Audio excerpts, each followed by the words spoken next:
My new wife's son called. I'm getting married tomorrow. I withdrew all the money from your bank accounts and sold the house. Bye. I just laughed. He didn't know that the house was actually... The phone rang at exactly 3:47 p.m. on a Thursday. I remember the time because I'd been staring at my watch, counting down the minutes until I could leave the office. 43 minutes until I could walk out of the fluorescent lit box that smelled perpetually of burnt coffee and corporate ambition, drive home through the evening traffic, and pour myself something strong enough to burn away the taste of another meaningless day. The number that flashed across my screen was one I'd programmed in 2 years ago, right after the wedding. Marcus StepSon, it read. Clinical, distant, accurate. I should have known then. Should have felt it in my bones, that electric premonition that precedes disaster. But I was tired, and Thursday afternoons have a way of making you stupid. And so I answered, "Hey Marcus, everything okay?" His voice came through crystalline and cold, each word pronounced with the kind of careful enunciation people use when they want you to understand exactly what they're saying, when they want every syllable to land like a fist. "Robert, I'm calling to let you know I'm getting married tomorrow." I blinked, waited. The pause stretched between us, like a bridge neither of us wanted to cross. "Oh, congratulations. That's sudden. Does your mother know?" He laughed. It wasn't a happy sound. It was the kind of laugh you hear in movies right before someone does something irreversible, something that will haunt them or free them or damn them forever. Mom knows everything I need her to know, but that's not why I'm calling. I'm calling because I wanted to be the one to tell you I've withdrawn all the money from your bank accounts. Your savings, your checking, everything. I also sold the house, the one you thought was yours. The papers went through this morning. The office suddenly felt very quiet.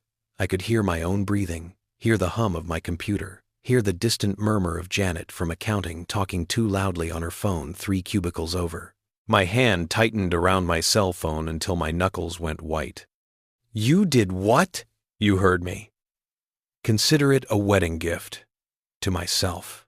Oh, and don't bother coming home tonight. Technically, it's not your home anymore. The new owners take possession at midnight. I've already had the locks changed, just to be safe. Your things are in storage unit 247 at public storage on Miller Avenue. I paid for 3 months. After that, they'll auction it off. But I'm sure you'll figure something out. You're a resourceful guy, right? If you've ever had the ground pulled out from under you, I mean really pulled, not just metaphorically, but in that visceral way that makes your stomach drop and your vision tunnel and your entire world compress into a single point of awful clarity, then you know what I felt in that moment. Marcus, I don't know what your mother told you, but my mother told me plenty. She told me how you manipulated her, how you isolated her from our family, how you've been controlling her finances since day one. She told me everything, Robert. Everything. And I'm done watching her suffer. My mouth opened, closed, opened again. That's not... Save it. I don't want to hear your excuses. I don't want to hear how you're the victim, or how you love her, or any of the other lies you've been feeding everyone. I know the truth now. We all do. So here's what's going to happen. You're going to leave her alone. You're going to sign whatever divorce papers her lawyer sends you. You're going to disappear. And if you try to fight this, if you try to cause problems, I promise you, you will regret it.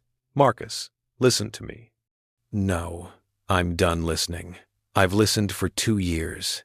2 years of watching you parade around like you belong in our family. 2 years of pretending to be civil while you slowly destroyed my mother. But I'm 28 years old now, Robert. I'm not a kid anymore, and I finally have the power to do something about this. The line clicked. He was gone. I sat there in my cubicle, phone still pressed to my ear, listening to dead air. Around me, the office continued its Thursday afternoon rhythm. Keyboards clacked. Phones rang. Someone laughed at something someone else said. The world kept spinning, oblivious to the fact that mine had just stopped. And then, slowly, a smile started to spread across my face. I started to laugh. It began as a chuckle, low and quiet, barely more than a breath. But it grew. It built. It erupted from somewhere deep in my chest, spilling out into the corporate air with the kind of wild abandon that makes people stop and stare, which they did. Janet poked her head over the cubicle wall, her eyebrows raised in concern. "Robert, you okay?" I waved her off, still laughing, tears now streaming down my face. "I'm fine," I managed to gasp between breaths. "I'm absolutely fine." She retreated, clearly unconvinced, probably already drafting the email to HR about the guy in sales who might be having a breakdown. But I couldn't stop. The laughter kept coming, rolling through me in waves, each one stronger than the last. Because Marcus, sweet, righteous, vindictive Marcus, had just made the biggest mistake of his entitled life, and he had no idea. Let me take you back. Let me tell you how we got here, because context is everything, and this story doesn't start with a phone call. It starts 2 years earlier, on a Saturday morning in June, with the smell of coffee and the sound of rain against windows. I was 52 years old, divorced for 7 years, 2 grown daughters who called on holidays, and my birthday, predictable as clockwork, dutiful as soldiers. A job I didn't love, but didn't hate. A small apartment that felt emptier every year. A life that had settled into the comfortable numbness of routine. Then I met Diane at a gallery opening downtown. She was standing in front of a massive abstract painting, the kind that's all bold colors and chaotic brushstrokes and makes you feel something even if you can't articulate what. She wore a cream-colored dress that looked expensive, had her dark hair pulled back in a way that showed off elegant cheekbones, and she was crying. Not sobbing, not making a scene, just crying. Tears sliding down her face while she stared at this explosion of red and gold on canvas. I couldn't walk past her. Don't ask me why. Maybe it was the way she stood straight-backed and dignified even in her grief. Maybe it was because I recognized that particular brand of sadness, the kind that ambushes you in public places when you let your guard down for just a moment. "Are you all right?" I asked, immediately feeling stupid. Obviously, she wasn't all right. She turned to me, and I saw her eyes gray-green, like the ocean right before a storm, and she smiled. Actually smiled, even with tears still wet on her face. "I'm fine," she said. "It's just, my husband used to paint. Nothing like this. He did watercolors, mostly. Landscapes. Lighthouses. Very Bob Ross, actually. But he loved it. And he loved coming to galleries like this, just looking at art, talking about technique and emotion, and all the things I never quite understood. He died 2 years ago. Pancreatic cancer. And I thought I was past the ambush crying stage, but apparently not. I didn't offer platitudes. I'd learned, after my own divorce, after my father's death, after all the small griefs that accumulate like dust in the corners of a life, that platitudes are the enemy of genuine connection. Instead, I said, "Do you want to get out of here? There's a coffee place 2 blocks away that makes an obscenely good cappuccino." She looked at me for a long moment, assessing, deciding. Then, she nodded. That was how it started. 3 weeks later, we had our first official date. 6 months after that, she invited me to meet her son. Marcus was 26 then, a recent MBA graduate with the kind of aggressive confidence that comes from never having been truly challenged. He worked in tech consulting, wore expensive suits, drove a BMW his mother had bought him for graduation. He shook my hand with just a little too much pressure, held eye contact just a little too long, smiled with too many teeth. "So you're the guy dating my mom," he said over dinner at a steakhouse he'd chosen, at a table he'd reserved, in a conversation he clearly intended to dominate. "I am," I said. "What do you do?" "I'm in medical device sales. Make good money?" Diane's hand tensed on her wine glass. "Marcus." "It's okay," I told her. To him, I said, "I do well enough. I'm comfortable." He nodded slowly, like a prosecutor acknowledging a witness's testimony before destroying it. "Mom's comfortable too. My dad left her very well taken care of. She doesn't need anyone to take care of her financially." The subtext was clear as glass. "She doesn't need you." I smiled. "Good. Then she can be with me because she wants to be, not because she needs to be. That's the best kind of relationship, don't you think? Something flickered in his eyes. Anger? Frustration? The realization that I wasn't going to play his game? The dinner continued, polite and pointed, a chess match, disguised as a meal. By the time we said goodbye, I knew Marcus saw me as a threat. I also knew, with the quiet certainty that comes from years of reading people, that he would become a problem. I just didn't know how big a problem. Diane and I got married 14 months later, in a small ceremony at a vineyard upstate. My daughters came, polite and pleasant, already starting to warm to Diane after several careful coffee dates and phone calls. Marcus came too, wearing a gray suit and a fixed smile, making a toast that was technically generous but felt like a warning. To Robert, he said, raising his glass, "Welcome to the family.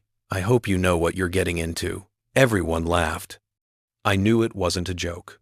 But I loved Diane.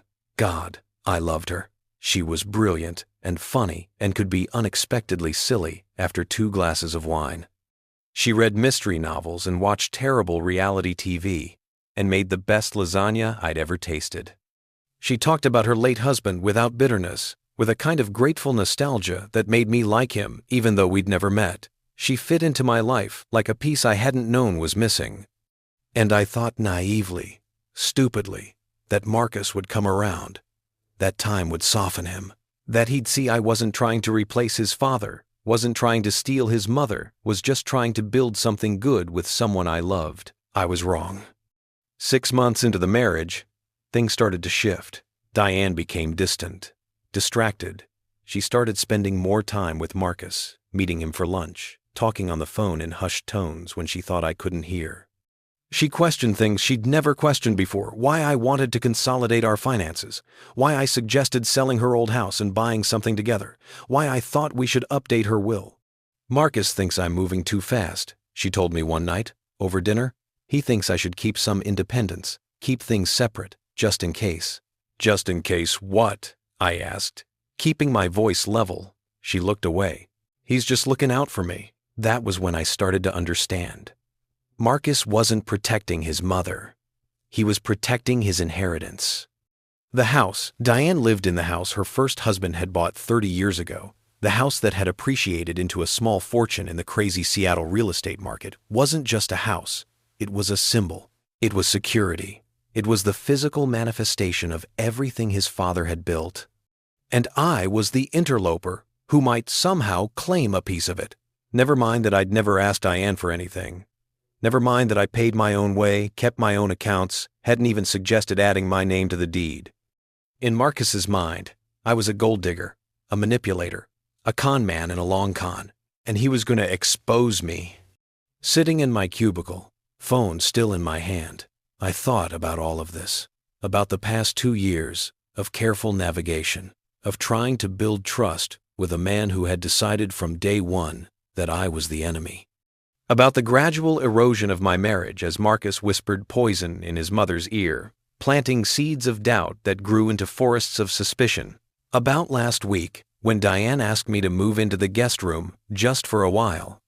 About 3 days ago, when I found divorce papers in her nightstand drawer, already signed, just waiting for my signature. About yesterday, when I realized Marcus had somehow gained access to her financial accounts, had somehow convinced her to make him power of attorney, had somehow orchestrated the perfect storm to remove me from their lives completely. And I started laughing again. Because Marcus had made one critical, unforgivable error. He'd assumed I was stupid. He'd assumed I hadn't seen this coming from a mile away. He'd assumed that the house he'd just sold, the house that had been in Diane's name for 3 decades, the house that represented his entire inheritance, was actually worth the $2.4 million the sale papers said it was worth. What Marcus didn't know, what Diane didn't know because she'd never bothered to look closely at the documents she'd signed, what nobody knew except me and my lawyer and the county recorder's office, was that the house hadn't been in Diane's name for 6 months. It had been in mine. The real one, the one I'd bought myself, with cash, before we even got married. The one that looked exactly like Diane's house, on the same street, with the same floor plan, just 3 doors down. The house Marcus had just sold? That was Diane's, the worthless one, the one I'd carefully, legally, meticulously saddled with $2.3 million in liens, second mortgages, and debt secured against the property. The buyer would find out in about 72 hours, right after the sale closed, that they'd just purchased a house worth maybe $100,000 in actual equity. And Marcus, who'd forged power of attorney documents to make the sale happen. Marcus had just committed wire fraud, real estate fraud, and about 6 other felonies I could think of off the top of my head. I picked up my phone and dialed my lawyer. "Tom," I said when he answered. "It's time." He took the bait. "Start phase 2. Then I leaned back in my chair, closed my eyes, and smiled. This was going to be one hell of a story. I didn't go home that night. There was no home to go to, technically speaking, though the irony wasn't lost on me. Instead, I drove to the Marriott downtown, checked into a room with a view of the city lights, and ordered room service, a burger that cost $38 and tasted like cardboard, and a whiskey that cost $16 and tasted like vindication. Tom called back at 7:15 p.m. "I've filed the fraud complaints with the DA's office," he said, his voice carrying that particular satisfaction lawyers get when everything is proceeding exactly according to plan. "Also submitted the documentation to the Real Estate Commission and the FBI's White-Collar Crime Division. The forgery on the power of attorney documents is particularly damning. I've also prepared the emergency motion to freeze all assets involved in the transaction. We'll file first thing tomorrow morning." "What about the buyer?" "I've already had my paralegal reach out to their attorney, gave them a courtesy heads up that the sale is fraudulent and that the property is encumbered beyond its value. They're not going to be happy, but they'll be directing their anger at Marcus, not you, especially once they realize he misrepresented the title status." I took a sip of whiskey, felt it burn its way down. "And Diane?" A pause.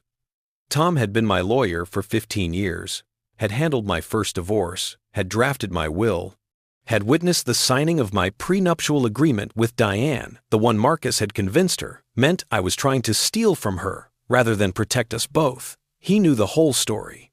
He also knew the parts that hurt most weren't the legal ones. "Robert, you're sure about this? Once we pull this trigger, there's no walking it back. You're not just exposing Marcus, you're exposing everything, including her role in this." "She signed the papers, Tom. She gave him power of attorney. She chose to believe his lies over 2 years of me showing her who I actually was. I'm done being the villain in their story." "All right, then we proceed. But for what it's worth, I think you're doing the right thing. This kid needs to learn that actions have consequences."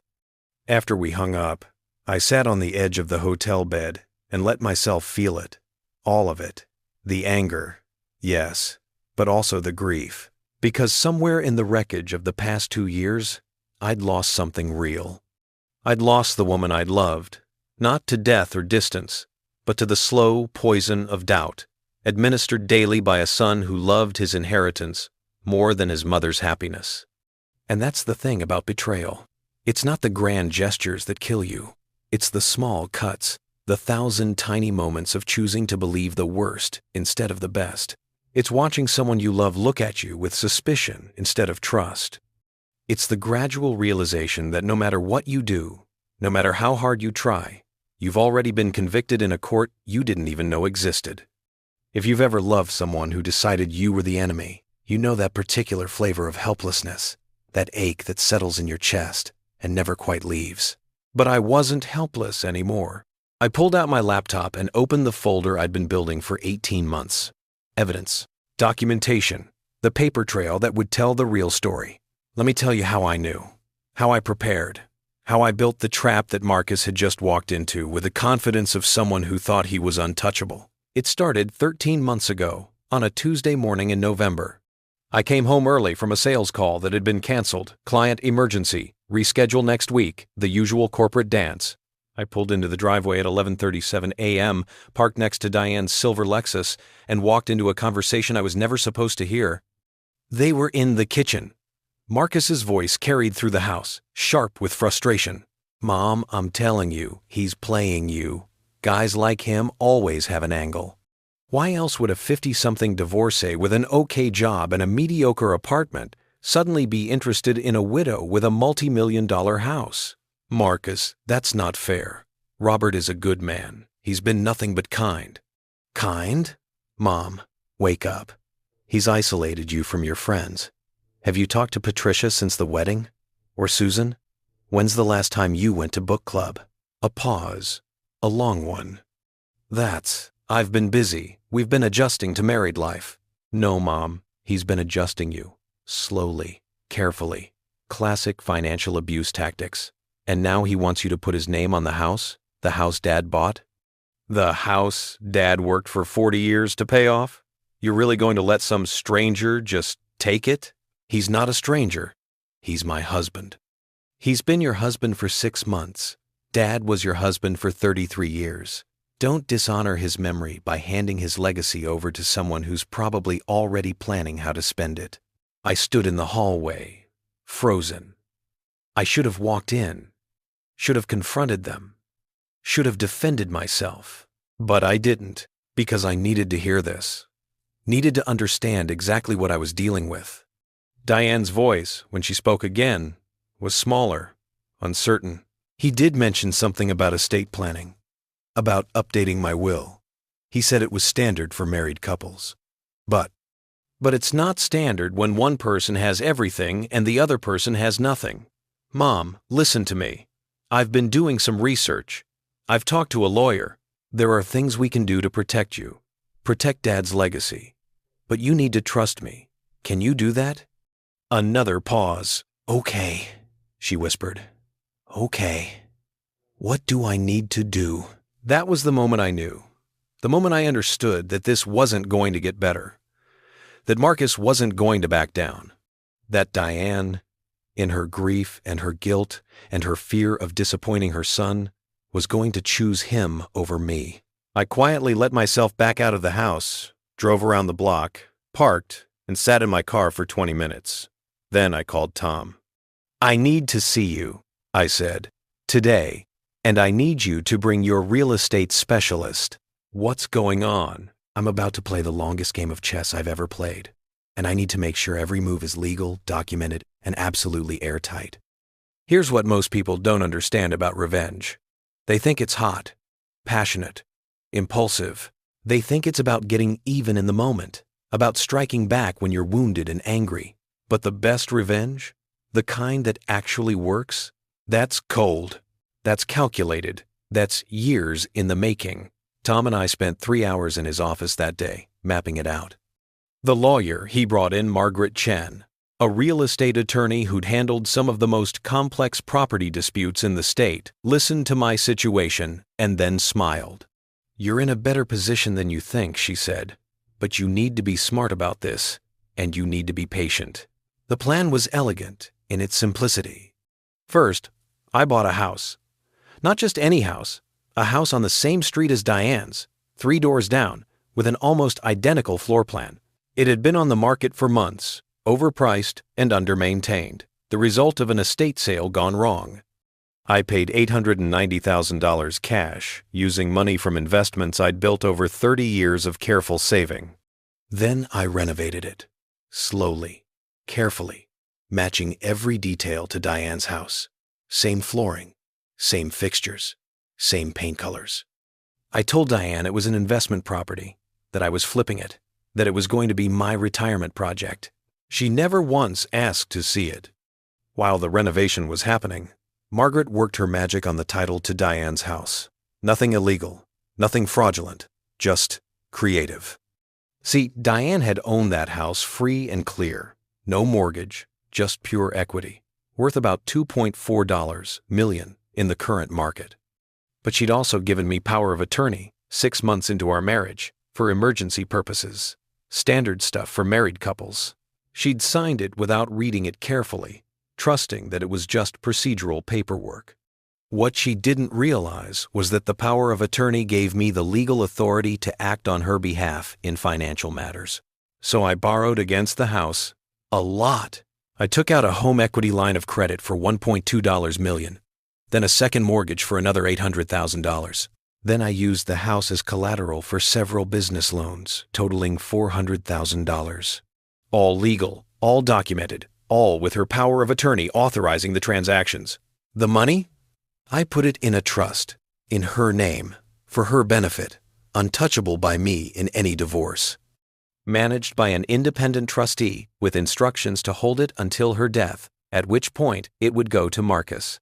I'd increased his inheritance by $2.4 million. But the house now had $2.4 million in liens against it. It was worth exactly nothing. Meanwhile, my house, the identical one 3 doors down, remained in my name alone. Clear title, no debt. Worth about $1.1 million after renovations. Then I waited. I knew Marcus was going to make his move eventually. I knew he'd convince Diane that I was the enemy. I knew he'd find a way to push me out. I just needed to make sure that when he did, he'd go after the wrong house.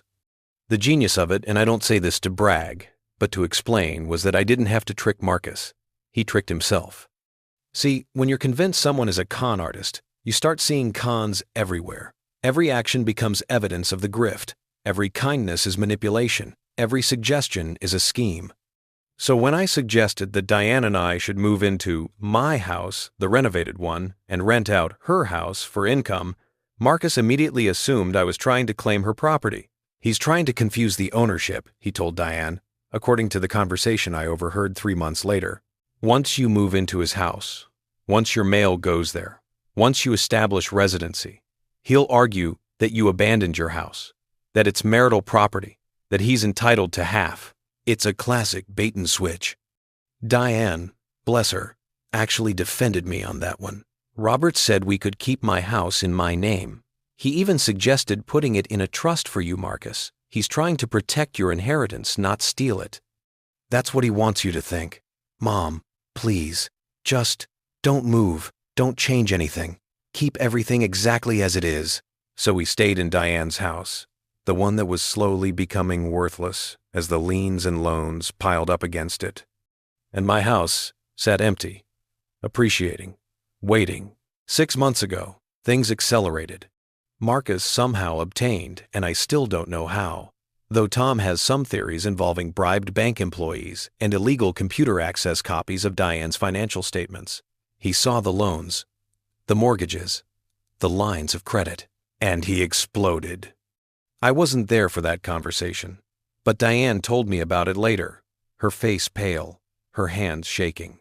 He says you've been stealing from me, that you've mortgaged my house without my knowledge, that you've taken millions of dollars and hidden it somewhere. He showed me the papers, Robert. He showed me everything. Did you look at the signatures? I asked calmly. What? On the loan documents. Did you look at who signed them? She had. That's when she found the power of attorney documents, the ones she'd signed, the ones that authorized me to act on her behalf. You did this without telling me? Her voice broke. You put my house at risk without even asking? I was trying to protect you, to protect us. That money is in a trust, Diane. For you, for Marcus. I haven't touched a penny of it. That's not the point. You should have told me. You should have asked. And that was true. I should have. That was the one genuine mistake I'd made in all of this. The assumption that she'd trust me to act in her best interest, without explanation. But by then, Marcus had already poisoned the well. She heard my explanation through the filter of his suspicions, and every word I said sounded like a lie. That's when she asked me to move to the guest room. That's when I knew the end game was coming. So I prepared. I documented everything. Every conversation, every transaction, every piece of evidence that would show exactly what I'd done and why. I also did something else. Something that made Tom deeply uncomfortable, but that Margaret insisted was necessary. I created a paper trail that made it look like the wrong house was the valuable one. Mail started going to Diane's house, addressed to me. Bills, statements, official-looking documents that suggested I'd been living there, permanently, for years. Meanwhile, mail for Diane started going to my house, the one she never visited, the one she'd forgotten about because I'd stopped mentioning the investment property months ago. I changed our joint accounts so they listed Diane's house as my primary residence and my house as hers. I filed our taxes showing Diane as a resident of my address. I was meticulous, systematic, building a legal maze that would confuse anyone who tried to unravel it quickly. And then I waited for Marcus to strike. He called me this afternoon at 3:47 p.m. "I've withdrawn all the money from your bank accounts," he'd said. He'd gotten into our joint accounts probably using power of attorney documents he'd forged using his mother's signature. Felony number 1. I also sold the house, he'd said. He'd listed Diane's house, forged her signature on the sale documents, and closed the deal. Felonies 2 through 6, depending on how Tom wanted to structure the charges. But here's the beautiful part, the part that made me laugh until tears streamed down my face. The house he sold was worth nothing. The buyer would discover, within days, that they'd purchased a property with more debt than value. They'd sue Marcus for fraud. They'd sue Diane for misrepresentation. They'd tie up the courts for years. And Marcus, who'd used forged documents to make the sale happen, would be looking at federal fraud charges. Meanwhile, my house, the real valuable one, the one that nobody knew about except Tom and Margaret and me, sat safe and clear, my name on the title, my equity intact. As for the money Marcus had withdrawn from our accounts, that was real. About $87,000 from checking and savings. I'd moved the rest, the real money, the investments, the retirement accounts, into new accounts months ago. Accounts in my name only. Accounts Marcus didn't know existed. He'd stolen $87,000 and thought he'd won. He had no idea he'd just destroyed his mother's financial security and his own freedom. I finished my whiskey and poured another. Tomorrow morning, Tom would file the motions. The fraud investigation would begin. Marcus would be arrested, probably by the end of the week. Diane would discover that the house she thought was hers was actually a financial disaster, and the money she thought was stolen was actually in a trust she couldn't touch. She'd also discover that I'd been protecting her all along, in the only way Marcus's suspicions would allow. And I'd walk away from this marriage with my head high, my finances intact, and the satisfaction of knowing that the person who'd tried to destroy me had destroyed himself instead. This is what quiet revenge looks like. Not destruction, not cruelty, just truth. Truth framed as justice. Truth that reveals itself in court documents and financial statements and the inevitable consequences of someone else's choices. I pulled out my phone and looked at the photo I kept in my private folder.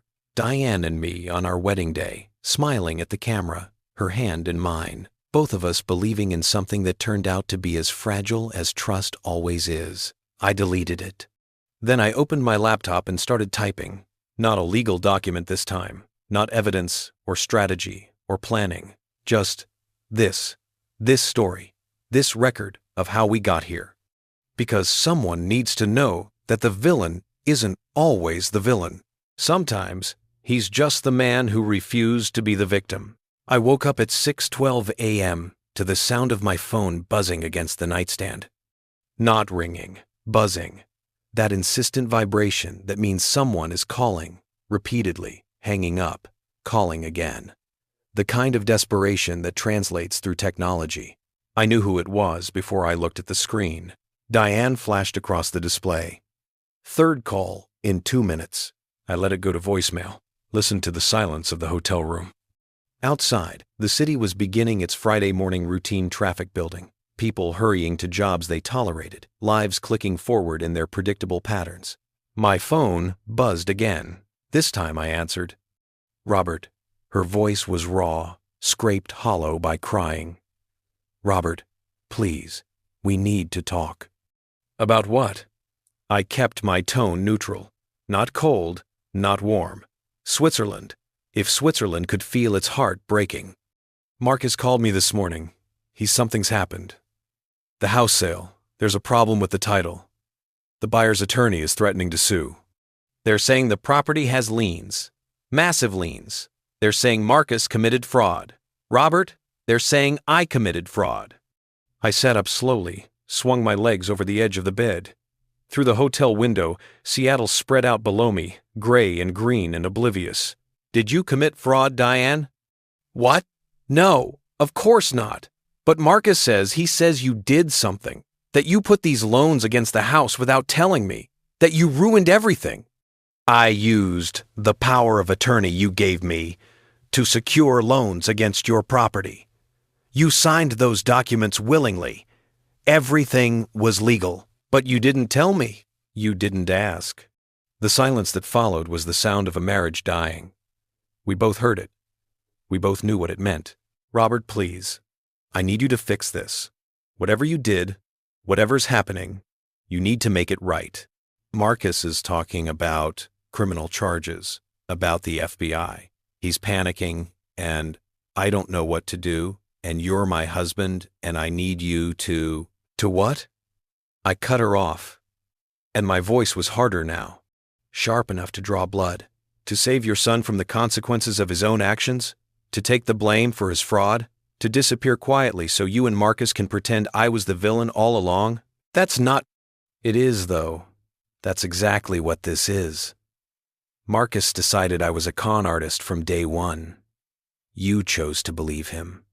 And now that he's the one who actually committed crimes, forged your signature, stole money, sold property under false pretenses, you want me to somehow make it all go away? He was trying to protect me. Her voice cracked. He was trying to protect me from you. From me. I laughed, and it tasted like ash.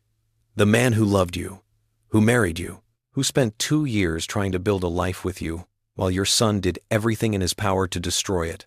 That's who you needed protection from. You manipulated me.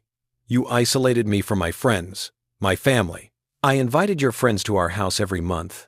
I planned dinners with your sister. I encouraged you to join that book club Patricia kept asking you about. You stopped seeing them because Marcus convinced you that spending time with them meant you were betraying him, betraying your late husband's memory. You chose isolation, Diane. I just happened to be there when you did. She was crying now, full sobs, ugly and real. And I felt nothing. That's the thing about grief, about betrayal. Eventually, you run out. Eventually, the well goes dry, and you're left standing in the desert of what used to be your heart, and all you can do is observe the landscape of your own emptiness. My lawyer will be in touch about the divorce proceedings, I said quietly. You'll find that I've been more than fair in my proposals. You'll also find that the money from those loans you're so worried about, it's in a trust.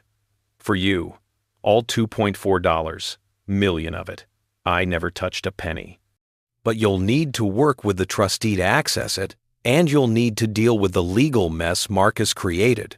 That's not my problem anymore. Robert, I hung up. Then I turned off my phone, set it face down on the nightstand, and went to take a shower.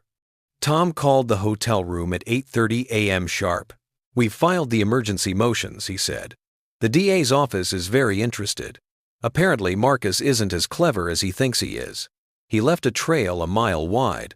Forged signatures on multiple documents, wire transfers that can be traced directly to his accounts, emails to the title company, where he explicitly misrepresented his authority to sell the property. They're building a case that could put him away for 5 to 10 years. I closed my eyes. And Diane? She's not off the hook entirely. She gave him power of attorney. We found those documents. And they're real. But she's more victim than perpetrator. If she cooperates, if she testifies about how Marcus manipulated her into signing things, she'll probably avoid criminal charges. Civil liability, though? That's going to be messy. The buyer? Furious. Their attorney has already filed suit against both Marcus and Diane for fraudulent misrepresentation. They're seeking full restitution, plus damages. This is going to cost your wife, your soon-to-be ex-wife, everything she has left, except the trust. Except the trust, which, ironically, means that Marcus's attempt to steal his mother's wealth has actually protected it. The trust is untouchable by creditors. She'll lose the house, lose any remaining equity, probably lose a civil judgment. But that $2.4 million you secured, that's safe. I should have felt triumphant, vindicated, something. Instead, I just felt tired. Tom, I need you to do something for me. Name it. Set up a meeting with Diane's attorney. Explain the trust situation. Make sure they understand that she has resources, that she's not destitute. And then, draw up the divorce papers with the most generous terms possible. She keeps the trust, I keep my house. We split the remaining assets 60-40 inches her favor. No alimony, no further claims from either side. Clean break. Silence on the other end. Robert, you know I love you like a brother, but I have to ask, are you insane? This woman just tried to let her son rob you blind. You don't owe her generosity. I know, but I don't want to become what Marcus thought I was. I don't want to win by destroying her. I just want to walk away knowing I did the right thing, even when no one was watching. More silence. Then, you're a better man than I am. All right, I'll set it up. But Robert, after this is done, take some time. Get your head straight. Maybe see someone. Process this. Because what you're going through, this kind of betrayal, it leaves scars. And scars have a way of shaping how we approach the next thing. I don't want to see you become cynical. Too late for that, Tom. No, it's not. Trust me on this. It's never too late. Let me tell you about the house I bought. The identical one. The investment property that became my salvation. It's important, this detail, because it's not just about the money or the scheme or the legal maneuvering. It's about what that house represented. I found it 6 weeks after I overheard Marcus poisoning Diane against me. 6 weeks of watching my wife pull away, watching her question everything, watching the love we'd built crumble under the weight of her son's suspicions. I was driving home from work, taking the long route, because I was dreading another evening of careful conversation and loaded silences when I saw the for sale sign. Same street, 3 doors down, almost identical architecture. I pulled over, sat in my car, stared at it, and something clicked. If you've ever had a moment of perfect clarity, not a good moment, necessarily, but a true one, you know what I'm talking about. That instant when you see the whole board, when the pieces arrange themselves and you understand exactly what move you need to make. I called the listing agent right there from my car. The house had been on the market for 7 months, estate sale. The old owner's children were fighting over the proceeds, couldn't agree on a price, had let the property deteriorate. It needed work, a lot of work, but it was perfect. I made an offer that afternoon, cash, no inspection contingency, close in 3 weeks. The agent nearly wept with relief. The renovation took 4 months. I hired the same contractors who'd worked on Diane's house years ago, used the same suppliers, matched every detail obsessively: the oak flooring with its particular stain, the subway tile in the kitchen, the brushed nickel fixtures, even the paint colors. Benjamin Moore, Revere pewter in the living room, pale oak in the bedrooms, Swiss coffee for the trim. Diane knew about it, vaguely. I told her I was flipping a property, that it was my retirement project, that I'd always wanted to try my hand at real estate investment. She nodded absently, distracted by whatever Marcus had said to her that day, and never asked to see it. That's how far we'd drifted. That's how completely Marcus had succeeded in making her suspicious of everything I did. I could have been building a shrine to her dead husband in that house, and she wouldn't have noticed. I spent my weekends there, sometimes sleeping on an air mattress after long days of work, painting and installing and measuring and obsessing over every detail. It became my sanctuary, my escape, the place where I wasn't the villain in someone else's narrative, but just a man with a paintbrush, trying to build something solid. Margaret visited once, 3 months into the renovation, walked through every room, checked every corner, nodded approvingly. "It's identical," she said. "Down to the crown molding. You've done good work. Think it'll hold up in court?" "If it comes to that, yes. You own this property outright. Clear title. Paid for it with your own money before the marriage. No reasonable judge would award any of this to Diane in a divorce. And if Marcus tries to claim it's marital property because of the similarities, well, the documentation tells a different story." She showed me what she meant. The paper trail we'd been building, tax records showing my property as my primary residence, utility bills in my name, mail forwarded to this address. A careful accumulation of evidence that, on paper, made it look like I lived here and Diane lived in her house. It's a shell game, Margaret explained, and it's completely legal as long as all the documentation is accurate. You have been spending significant time here. You do receive mail here.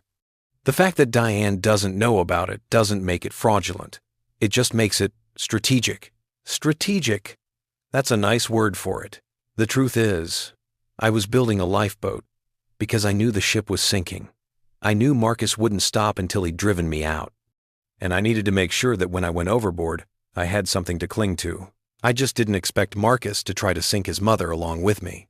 The day I finished the renovation, I took a photo. Standing in the living room, sunlight streaming through windows I'd personally installed, falling across floors I'd refinished with my own hands. The house was empty, still no furniture, no personal touches, but it was mine. Completely, undeniably mine. I sent the photo to my daughters. "New project finished," I texted. "What do you think?" Sarah, my oldest, called immediately.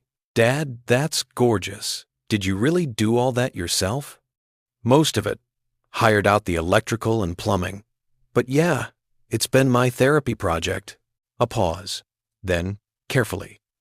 "How are things with Diane?" Sarah had never liked Marcus. She'd been polite at the wedding, friendly during holiday visits, but I'd seen the way she watched him, the way she assessed and dismissed him within the first 5 minutes of meeting him. "Not great," I admitted. "Because of her son? How did you know?" "Dad, come on. He's one of those guys. The kind who thinks he's protecting his mom but is really just protecting his inheritance. Jessica and I talked about it. We saw it coming." Jessica, my younger daughter, had been more direct. She'd pulled me aside at the wedding reception, wine loose and honest, and said, "That Marcus kid is a dick. Just so you know, watch your back." I should have listened. "It's gotten complicated," I told Sarah, "but I'm handling it. Do you need anything? Money? A place to stay? We could—" "I'm fine, sweetheart. Really. I've been preparing for this." Another pause. Longer this time. "The house in the photo," she said slowly. "That's not Diane's house, is it?" "No, it's mine. I bought it a year ago. Does Diane know?" "I won't sell. She knows I bought an investment property. She doesn't know where, or that it's identical to hers, or that I've been building a paper trail showing it as my primary residence." "Dad, that's kind of brilliant. And kind of terrifying. Should I be worried that my father has become a criminal mastermind?" I laughed. Actually laughed. For the first time in weeks. "Everything I've done is completely legal. I've just been careful." "Is she going to be okay? Diane, I mean, when this all comes out?" And that was why I loved my daughters. Even after everything, the divorce from their mother, the disruption to their lives, the years of custody schedules and divided holidays, they'd grown into people who cared about others, who asked the hard questions. "I'm making sure she will be," I said. "She doesn't deserve what Marcus is doing. She's just caught in the middle." "You really love her, don't you? Even now?" "Yeah, I do. That's the worst part." Sitting in the hotel room on Friday morning, Tom's latest update delivered and absorbed, I thought about that conversation with Sarah, about the house I'd built, about the life I'd been preparing to live without Diane even while still living with her, about the moment you realize you're grieving someone who's still alive. My phone, which I'd turned back on, buzzed with a text. "Marcus, we need to talk. You've destroyed my mother's life. I hope you're proud of yourself." I stared at the message for a long moment. Then I typed a response. "I protected your mother's life. You destroyed your own. There's a difference." I hit send before I could second-guess myself. His response came in seconds. "Fuck you. I'm going to make sure everyone knows what you did. Every friend you have, every client, everyone. I'm going to ruin you the way you've ruined us." I typed back, "Do what you need to do, Marcus. But before you do, you might want to talk to a criminal defense attorney. The DA's office should be contacting you sometime today." Then I blocked his number. Because here's the thing about revenge. The real kind. The kind that actually works. It's not about the last word. It's not about winning the argument or making the other person hurt. It's about being able to walk away, knowing that the truth will reveal itself, with or without your participation. The truth was that Marcus had committed multiple felonies while trying to save his mother from a threat that didn't exist. The truth was that Diane had chosen to believe the worst about me rather than trust what we'd built together. The truth was that I'd loved someone who'd decided I was the enemy, and I'd protected her anyway. Because that's what love actually looks like when it's stripped of romance and reduced to its essential nature. Love is wanting someone to be okay, even when they don't want you anymore. Love is building a trust fund for a woman who thinks you're stealing from her. Love is walking away before you become the person they accused you of being. I showered, dressed, and checked out of the hotel at 10 a.m. Then I drove to my house, the real one, the one nobody knew about except the people who needed to know. I unlocked the door, stepped inside, and breathed in the smell of fresh paint and new beginnings. This was home now. Not because it looked like the place I'd lived with Diane, but because it was mine, built with my own hands, paid for with my own money, untouchable by anyone else's lies or suspicions or betrayals. I walked through each room slowly, remembering the work, the planning, the long nights of measuring and cutting and building. Then I went to the master bedroom, stood at the window that overlooked the street, and watched the world continue its Friday routine. Somewhere across town, Marcus was probably getting a call from a federal agent. Somewhere in the house I'd just left behind, Diane was probably crying, trying to understand how everything had gone so wrong so fast. Somewhere in a law office, Tom was probably filing papers that would end my second marriage and close this chapter of my life. And I was here, standing in an empty house that looked exactly like the one I'd lost but was actually the one I'd saved. The irony wasn't lost on me. Neither was the sadness. But beneath both, beneath the exhaustion and the grief and the hollow victory, there was something else. Relief. I'd survived. I'd protected myself. I'd done it without becoming what they accused me of being. That had to count for something. The call from Tom came at 2:47 p.m., 3 hours after I'd moved the first piece of furniture into my house, a leather chair I'd been storing at my office. The one comfort item I'd allowed myself to keep separate from the life I'd shared with Diane. Marcus has been arrested, Tom said, his voice carrying that particular flatness lawyers use when delivering news that's both expected and still somehow shocking. FBI picked him up at his office about an hour ago. Wire fraud, real estate fraud, identity theft, forgery. They're holding him pending arraignment. Bail hearing is scheduled for Monday morning. I sat down in the chair, felt the leather creak under my weight. Through the window, I could see the street, my street now quiet and suburban and utterly ordinary. How did Diane take it? She's at the federal building now. They brought her in for questioning, not as a suspect, at least not yet, but as a witness. Margaret's recommendation for a defense attorney is meeting her there. From what I understand, she's not handling it well. And the buyer? Their lawsuit is moving forward. They're going after the sale proceeds, which Marcus foolishly deposited into his personal account. They'll get a judgment, they'll seize everything he has, and he'll still owe them the difference. Plus, whatever criminal restitution the court orders. The kid's looking at financial ruin even before we factor in the prison time. I closed my eyes, tried to feel something other than this hollow ache. Tom, I need to ask you something, and I need you to be honest with me, always. Am I a good person? The silence that followed wasn't uncomfortable.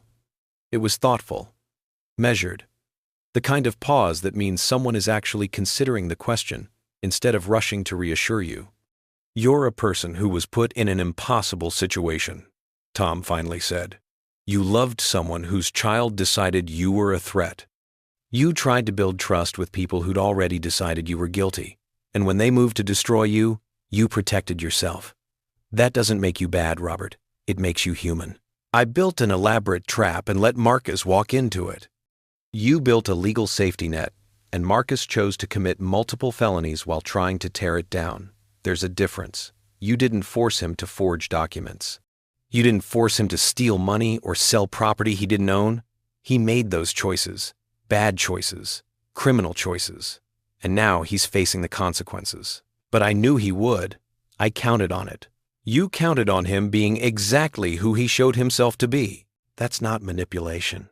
That's just paying attention. Maybe.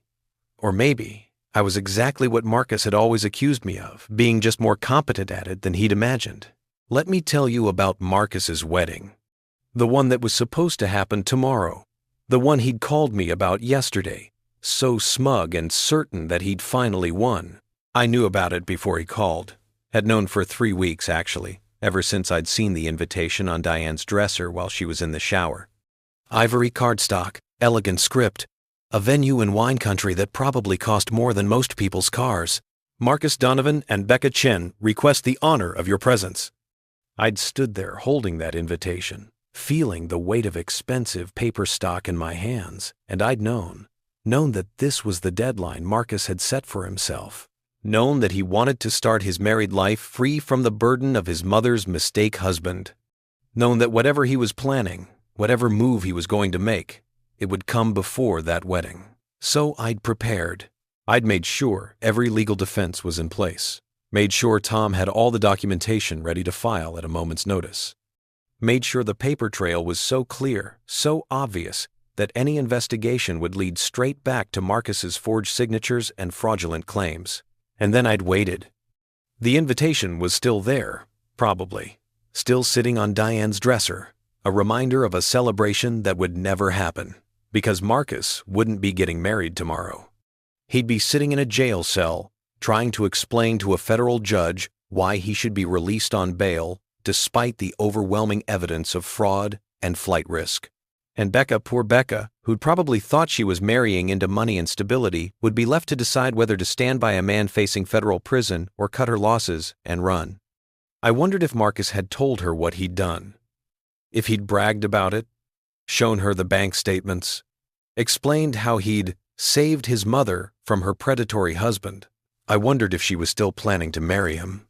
Then I realized I didn't actually care. That's what exhaustion does. It strips away even your capacity for curiosity about other people's pain. My phone rang. Unknown number. I almost didn't answer. But something instinct, maybe, or just the same compulsive need to know that had gotten me into this mess, made me accept the call. Mr. Hartley? A woman's voice. Young, professional, trying very hard to sound calm. Speaking. This is Becca Chen. I'm Marcus's fiancée. We haven't met, but I need to talk to you. I sat up straighter. How did you get this number? From Diane. She's, Mr. Hartley, she's falling apart, and Marcus won't tell me what's happening. He just keeps saying, you did this, you set him up, you destroyed everything. But the FBI agents, they showed me the evidence, the forged signatures, the fraudulent sale documents, and I don't understand. I don't understand any of this. What do you want from me, Becca? The truth, please. I'm supposed to marry this man tomorrow, and I don't even know who he is anymore. Did you really manipulate Diane? Did you really steal from her like Marcus says? I walked to the window, looked out at the street where nothing was happening, where life continued in its mundane patterns, where people walked dogs and checked mailboxes and had no idea that worlds were collapsing 3 doors down. I married a woman I loved, I said carefully. Her son decided I was a con artist from day one. He spent 2 years poisoning her against me, convincing her I was manipulating her, isolating her from support systems, while claiming I was the one doing the isolating. And when he finally made his move to save her, he committed multiple felonies. That's the truth. Whether you believe it is up to you. But the loans against her house were legal, documented, placed into a trust for Diane's benefit. I never touched that money. Every penny is accounted for, held by an independent trustee, designated for Diane, and eventually for Marcus. I was protecting her assets, not stealing them. The fact that Marcus couldn't see the difference says more about him than it does about me. Silence, long and heavy. He really believed it, she finally said, her voice small. He really believed you were the villain. I know. And now he's, oh God, we're supposed to get married tomorrow. Everyone's coming. My parents flew in from Taiwan, his friends from business school. We've paid for everything, and he's in jail. and I don't know if I even know him." "I'm sorry," I said, and I meant it. "You don't deserve to be caught up in this." "Neither did Diane," Becca said quietly. "Did she?" "No, she didn't." Another pause. Then, "Are you going to press charges? I mean, beyond what the FBI is doing. Are you going to sue him? Sue her?" "I'm not suing anyone. The buyer of the house is suing them both, and that's their right. Marcus and Diane defrauded them. But from me, Diane will get fair terms in the divorce." Marcus will face whatever the legal system decides he deserves. I'm not interested in revenge beyond that. This whole thing is revenge, though, isn't it? You knew Marcus would try something. You prepared for it. You built this trap. I built a safety net. Marcus chose to attack it with a knife. The fact that the knife broke and cut him instead, that's not my fault. But you knew it would. I knew he was who he was. Yes. She made a sound that might have been a laugh or might have been a sob. His mom is right. You are scary. Not because you're cruel, but because you're so methodical, so patient. You played a 2-year game and you never once lost your temper. I lost my temper plenty of times, I said. I just lost it in private, in my car, in my office, in the house nobody knew I owned. You don't survive this kind of situation by being impulsive. Are you going to be okay after all this? The question surprised me. Surprised me enough that I actually thought about it. I don't know, I admitted. Ask me in a year. For what it's worth, I believe you. About the manipulation. About Marcus. I've seen how he operates. How he's always the hero of his own story. Always the one saving people from themselves. I just thought it was confidence, leadership. Now I'm wondering if it's something else. It's fear? I said. He's terrified of losing control, of losing his place in his mother's life, of not being the most important person in her world. And that fear made him dangerous. Is that why you protected yourself so carefully? Because you knew fear makes people do terrible things? That's exactly why. She was quiet for a long moment. When she spoke again, her voice was different, harder, more resolved. I'm calling off the wedding. I can't marry someone who did this, who lied to me about this, who's going to prison for this. That's probably wise. He's going to blame you for that too. He can add it to the list. A bitter laugh. Good luck, Mr. Hartley. I hope you find someone who deserves you, someone whose family isn't a nightmare. Good luck to you too, Becca.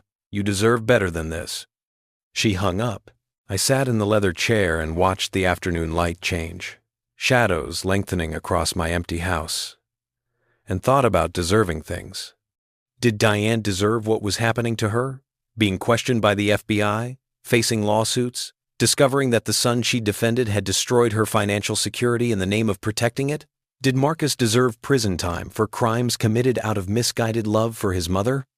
Did I deserve to be alone in this house I'd built as a sanctuary from a marriage that was supposed to be my second chance?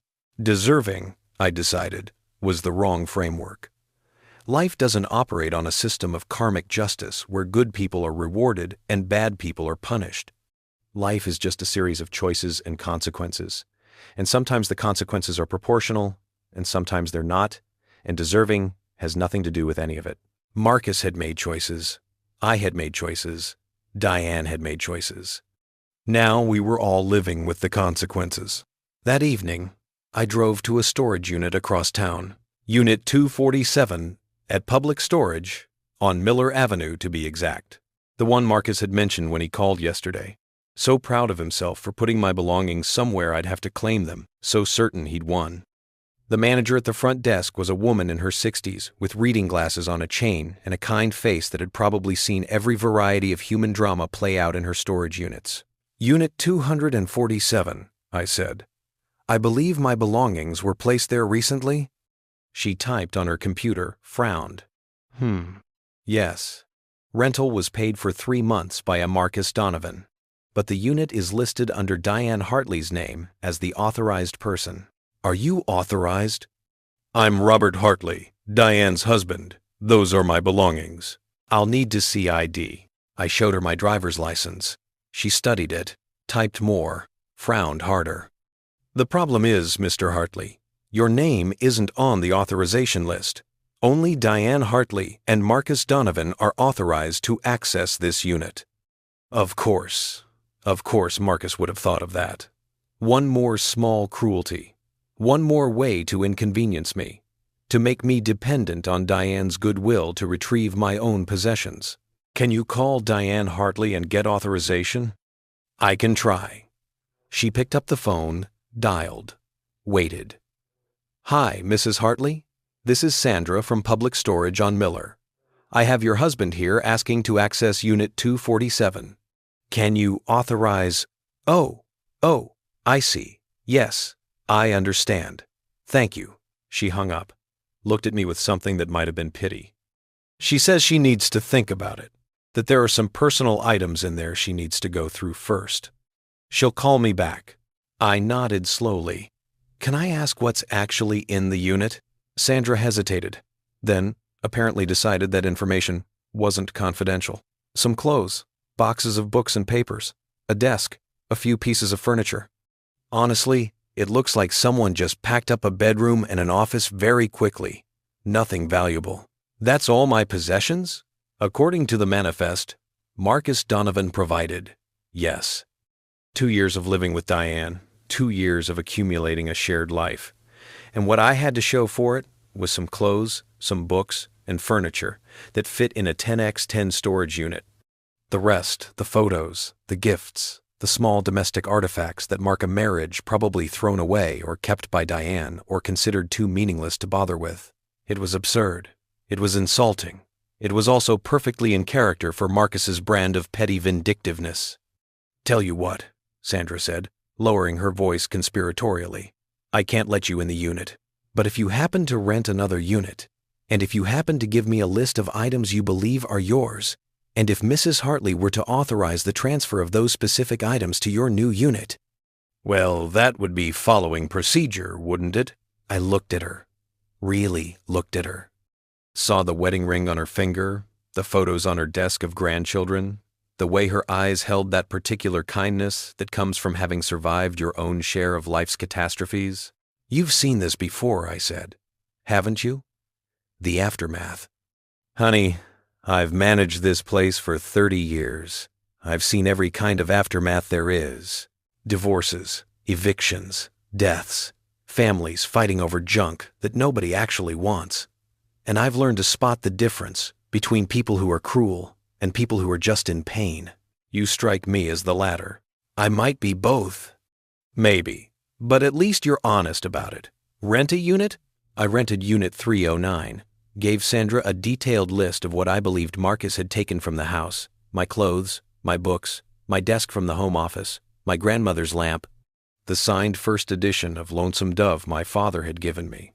I'll work on Mrs. Hartley, Sandra promised. And between you and me, if she doesn't authorize the transfer in the next few days, items have been known to get moved by accident. Inventory errors happen. Just saying. I smiled. Actually smiled. Thank you, Sandra. We've all been where you are, honey. One way or another, might as well help each other out. I stopped for dinner on the way home, a Greek place I'd never been to. Because all my usual restaurants held memories of Diane, and I didn't want to risk running into people who'd ask questions I wasn't ready to answer. The food was good. Better than it had any right to be for a strip mall restaurant with plastic tables and fluorescent lighting. I ate slowly, watching families and couples and solo diners, all of us engaged in the simple ritual of consuming food, this universal human need that continues regardless of whether your world is falling apart. A text came through while I was paying the bill. Just got word from the federal prosecutor's office. They're offering Marcus a plea deal. 7 years if he pleads guilty to the fraud charges and makes full restitution. Otherwise, they're going to trial and pushing for 12. His attorney is advising him to take it. I stared at the message. 7 years. Marcus was 28. He'd be 35 when he got out. His 20s and most of his 30s, gone. His career, destroyed. His wedding, canceled. His relationship with his mother, probably irreparably damaged. All because he'd been so certain I was the villain that he'd become one himself trying to stop me. I typed back, "What does he say?" "He's still insisting you're the one who should be in jail, that you manipulated everything, that you're the real criminal. The prosecutor isn't buying it. Neither is his attorney, from what I hear. And Diane? She's retained counsel. Smart move. She's going to need it for the civil suits. But word is, she's also starting to realize what actually happened, what Marcus did. Margaret spoke with her attorney this afternoon. Apparently Diane spent an hour going through the trust documents, the loan agreements, all the evidence that you were protecting her rather than stealing from her. She's processing. Is she going to be okay? Eventually, she's got the trust. She'll have to settle with the buyer, probably for a substantial amount, but she won't be destitute. Emotionally, that's going to take longer. She's facing the reality that her son destroyed her life while claiming to save it, and that her husband spent 2 years preparing to survive an attack he knew was coming. That's a lot to process. I'm Marge. Keep me updated. And Tom, make sure the divorce terms are generous. I don't want her suffering more than she already is. You're a good man, Robert, even if you don't believe it. I wanted to believe him. Wanted to feel like the hero of this story instead of just the survivor. But all I felt was tired. Bone deep, soul exhausted, tired. I drove home to my house, my sanctuary, my carefully constructed escape, and walked through empty rooms that echoed with potential but felt hollow with absence. This was victory. This was justice. This was the quiet revenge that I'd planned so carefully, executed so precisely. It felt like ash in my mouth. Later that night, lying on an air mattress, in what would eventually be my bedroom, I pulled out my phone and scrolled back through old photos, the ones I hadn't deleted yet. Diane and me at the Vineyard wedding. Diane laughing at something I'd said over dinner. Diane asleep on the couch, book open on her chest. Small moments of happiness that felt like artifacts from someone else's life. I should delete them, should clear out every reminder, start fresh, embrace this new chapter. Instead, I just looked at them, let myself remember what it felt like to believe in something before it crumbled. Then I put the phone down and stared at the ceiling of my empty house and waited for sleep that wouldn't come. Tomorrow, Marcus would probably take the plea deal. Diane would continue unraveling. Becca would be calling vendors and canceling a wedding that cost more than most people make in a year. And I would start the slow work of figuring out how to be a person again, instead of just a strategy. If you've ever won a battle but lost everything that made winning worthwhile, you know what that feels like. It feels like this, like an empty house, and old photos, and the hollow echo of justified revenge. Saturday morning arrived with rain. Not the gentle Seattle mist that passes for weather here, but real rain, heavy and deliberate.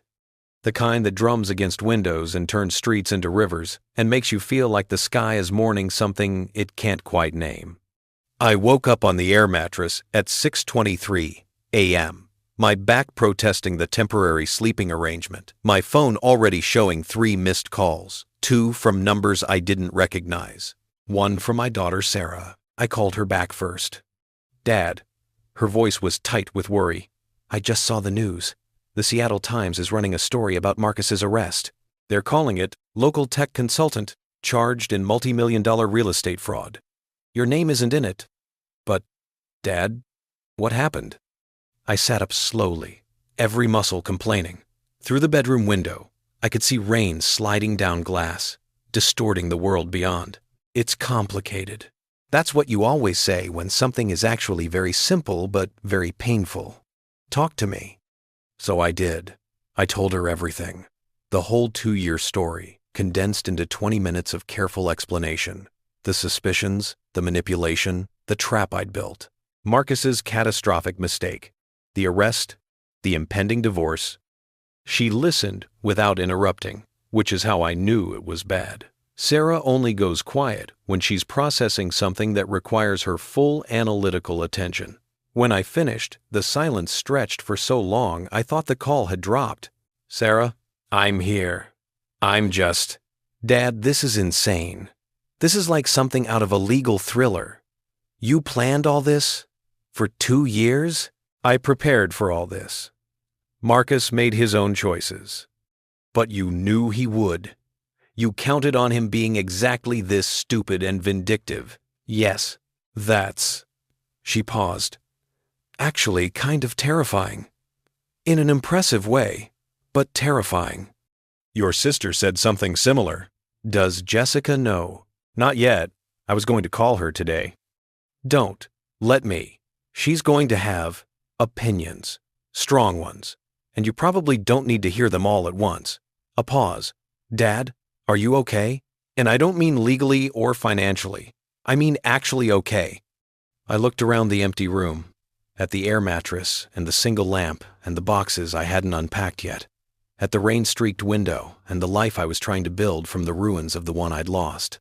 No, I said honestly, but I will be, eventually. Do you still love her, Diane? The question hit harder than it should have. Maybe because I'd been avoiding asking it myself. I love who I thought she was. Who she was before Marcus convinced her I was the enemy. Does that count? I don't know. Does it? I don't know either. Sarah sighed. Listen, I'm coming up there. Jessica too, if I can drag her away from work. You shouldn't be alone right now. Sarah, I'm fine. Dad, stop. You're not fine. You're in an empty house with an air mattress dealing with the aftermath of outsmarting a criminal while your marriage implodes. That's the literal opposite of fine. We're coming.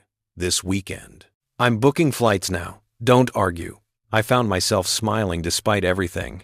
When did you become the parent in this relationship? About 5 minutes after Mom left. Someone had to keep you from becoming a hermit who lives on takeout and regret. I'm not a hermit. Went to 19.2. I'm not a hermit. I'm not a hermit. Went to 19.2. Went to 19.2. Went to 19.2. Went to 19.2. Went to 19.2. You're sitting alone in an empty house on a Saturday morning. That's like hermit adjacent. Fair point. We'll be there by dinner. Don't eat. I'm making you a real meal. And Dad? And we'll meal. And Dad? And we'll be there by dinner? Yeah? I'm proud of you. For protecting yourself. For not letting them destroy you. Even if the whole thing is completely insane. After we hung up, I sat on the air mattress and felt something loosen in my chest. Something I hadn't realized was wound tight until it released. My daughters were coming. I wasn't as alone as I felt. The other calls were from reporters. I didn't answer them, didn't call back, deleted the voicemails without listening. Tom had warned me this might happen. If the story gets picked up, if it becomes salacious enough, the media will try to find you. Don't talk to them. Don't comment. Don't even confirm your name. Let the legal process play out. Instead, I spent the morning doing what I should have done months ago. Making this house feel like a home. I drove to a furniture store in Bellevue, the kind with showrooms that smell like new carpet and false domesticity. Bought a bed, a real one, king-sized, with a headboard and everything. Bought a couch, a coffee table, bar stools for the kitchen island, a dining table that could seat 6, even though I'd probably eat alone for the foreseeable future. The salesman, a guy named Derek with 2 white teeth and a practiced smile, asked if I was furnishing a new place. Starting over, I said, Divorce? Is it that obvious? I've been doing this for 12 years. You develop a radar. The starting over guys always have this look, like they're building something on purpose instead of just buying things. You want my advice? Sure. Get stuff you actually like, not stuff you think you should have, not stuff that's practical or sensible, stuff that makes you happy when you look at it, because you're going to be looking at it a lot, and it might as well bring you joy. So I did. I bought the ridiculously comfortable leather couch instead of the sensible fabric one. I bought the reclaimed wood dining table that cost twice what it should because it had character and history. I bought lamps that look like art installations and a coffee table made from a repurposed factory cart and bar stools that probably violated several principles of ergonomic design but looked cool as hell. Derek approved. Now you're getting it. Now you're building a life instead of just filling space. They deliver everything on Monday. In the meantime, I had an empty house and a weekend to fill, and the slow, grinding awareness that I'd won the battle but had no idea how to live with the victory. Let me tell you about the moment I realized Diane had stopped believing in us. It was 3 months ago, early September. We were having dinner at a Thai place downtown, one of our regular spots, the kind of meal that should have been comfortable and familiar. She was pushing pad thai around her plate, not eating, and I knew something was coming. You learn to read the silence. After enough years of marriage, the first one taught me that, at least. "Robert," she finally said, "I need to ask you something. And I need you to be completely honest with me." "Okay, the loans against the house. The ones Marcus showed me. Why didn't you tell me about them?" We'd been over this multiple times. But I answered again, patient, trying to keep the frustration out of my voice. "I used the power of attorney you gave me to secure loans against the property. The money is in a trust, Diane. For you. For Marcus, eventually. I was trying to protect our assets. Diversify. Make sure you'd be taken care of if something happened to me. But you didn't ask me first." I didn't think I needed to. We're married. The power of attorney specifically authorizes me to make financial decisions on your behalf. I thought I was helping. She set down her fork, looked at me with those gray-green eyes that used to look at me with love but now just looked tired. "Marcus says, you're gaslighting me. That making decisions for my own good, without consulting me, is a classic control tactic." Something cold settled in my stomach. "And what do you think?" "I think." She paused, looked away. "I think I don't know anymore. I think I want to believe you, but everything Marcus says makes sense. And I don't know who to trust. You're my wife. You should trust me. You're asking me to choose between my husband and my son." "No, Marcus is asking you to do that. I'm asking you to look at the actual evidence, to see what I've actually done versus what he's convinced you I've done. There's a difference." But she couldn't see it. Or wouldn't. The poison had already taken root.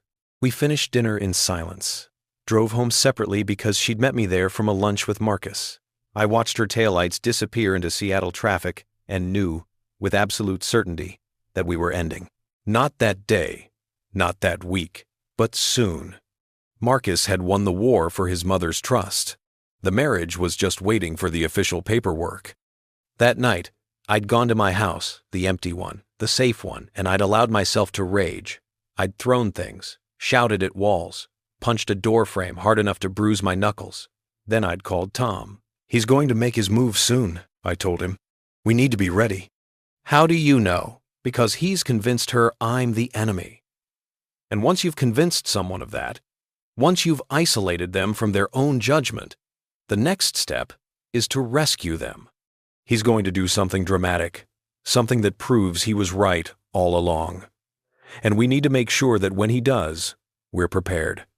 Tom had sighed. "You know, this is all very Game of Thrones, right? The scheming, the long game, the preparation for an attack you know is coming but can't prevent. Except in Game of Thrones, everybody dies." "Not everybody. Some people get to sail off into the sunset." "Which people?" "The smart ones. The ones who plan ahead." The rain continued all afternoon.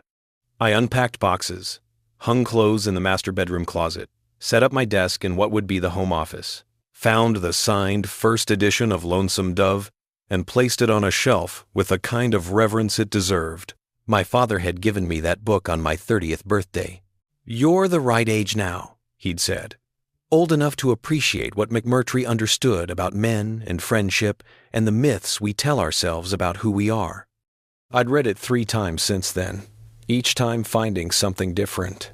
Each time understanding a little more about the distance between the people we want to be and the people we actually are. I wondered what my father would think of all this.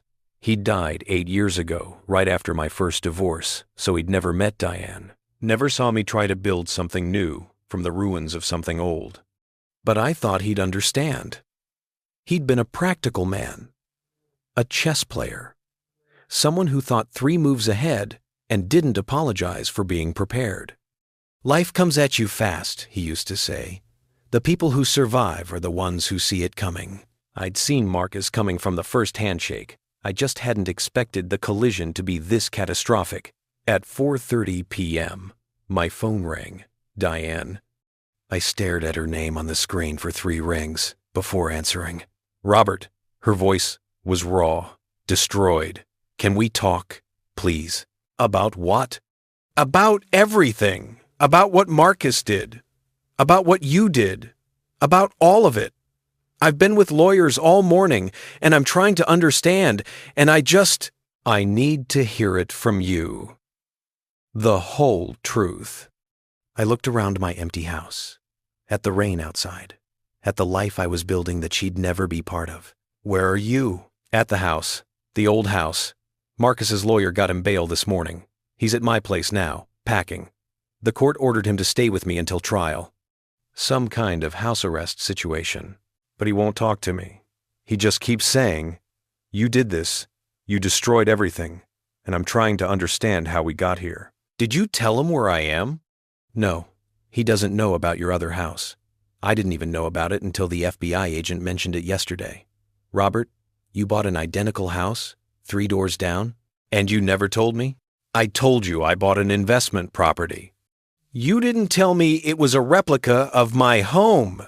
Our home, I corrected quietly. It was our home. Until Marcus convinced you it wasn't. Silence. Long and painful. I'm sorry, she finally whispered. I'm so sorry. I believed him. I chose to believe him over you. And now I'm looking at the evidence and I see what you were actually doing, and I realize you were trying to protect me while I was accusing you of destroying me, and I don't know how to live with that. You live with it the same way I'm living. With the fact that the woman I loved decided I was the enemy. One day at a time. One breath at a time. Until eventually, it hurts a little less. Does it hurt less? I don't know yet. Ask me in a year. She made a sound that might have been a laugh or might have been a sob. Becca said the same thing, that you told her to ask in a year. You talked to Becca? She came by this morning, before Marcus made bail. She wanted to see if I was okay. Can you imagine? The girl whose wedding my son destroyed came to check on me. She's a better person than any of us deserve. She is. She said you were kind to her, that you told her the truth even when you didn't have to. She asked. I answered. Robert, can I see you? Can we talk in person? I know I don't deserve it. I know I gave up the right to ask things from you, but I need to see your face when you tell me what happened. I need to know if there's any chance, any possibility that we can find our way back from this. Every instinct screamed at me to say no, to protect myself, to maintain the distance that had kept me sane through the worst of this. But I heard something in her voice, something broken and real and stripped of all the defensiveness that Marcus had built around her. I'll come by tomorrow, I said, after my daughters leave. They're flying in tonight. Sarah and Jessica are coming? Yeah. That's good. You shouldn't be alone. A pause. They never liked Marcus, did they? No. They saw what I couldn't see. They saw what you didn't want to see. There's a difference. Is there? I don't know anymore, Diane. I don't know anything anymore except that I'm tired and I'm sad and I want this all to be over. Me too, she whispered. Me too.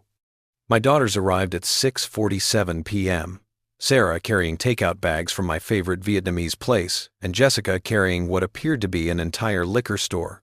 We brought pho and whiskey, Jessica announced, looking around the empty house with frank assessment.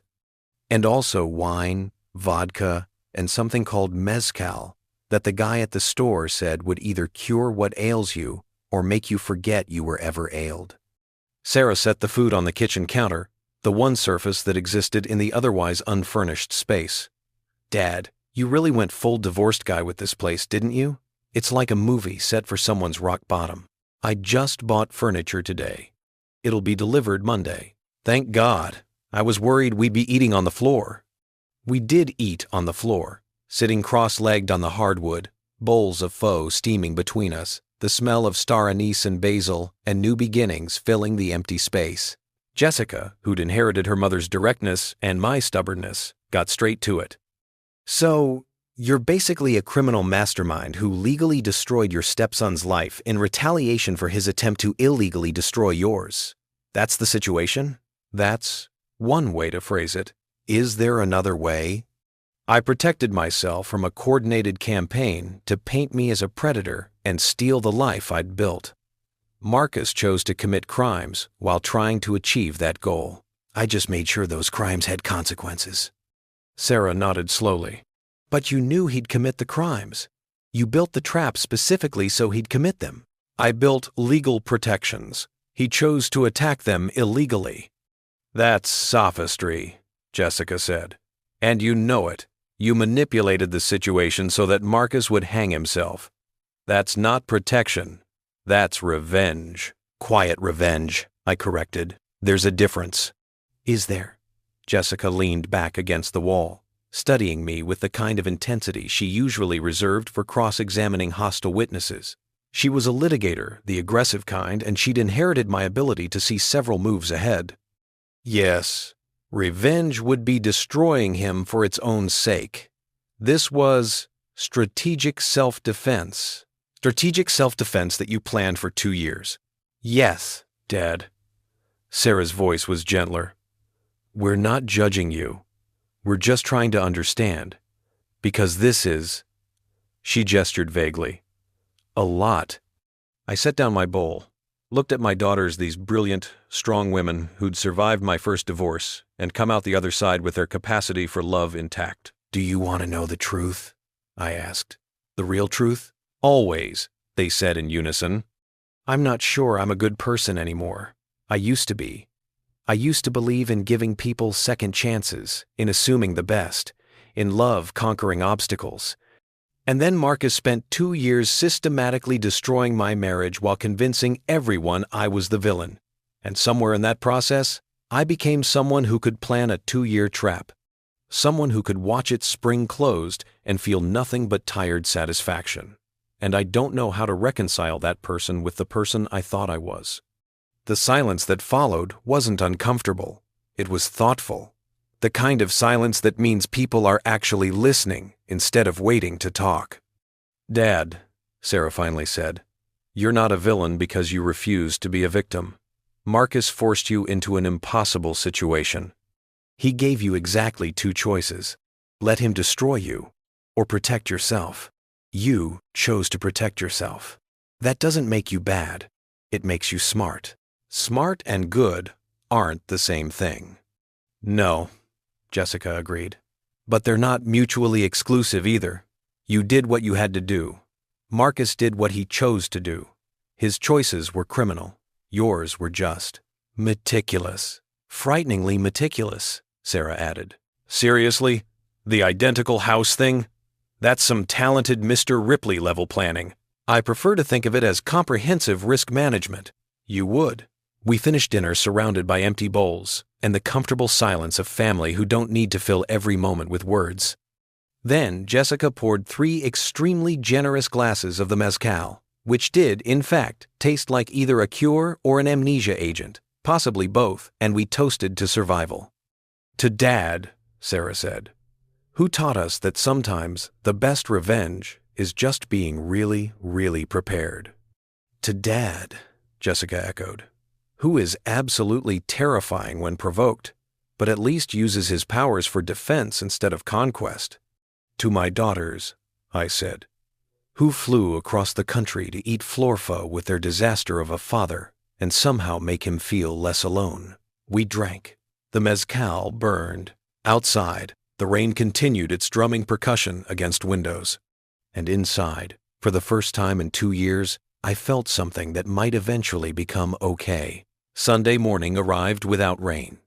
Instead, the sky was that particular shade of Pacific Northwest gray that isn't quite overcast, but isn't quite clear, a liminal space between weather patterns, between one thing and another.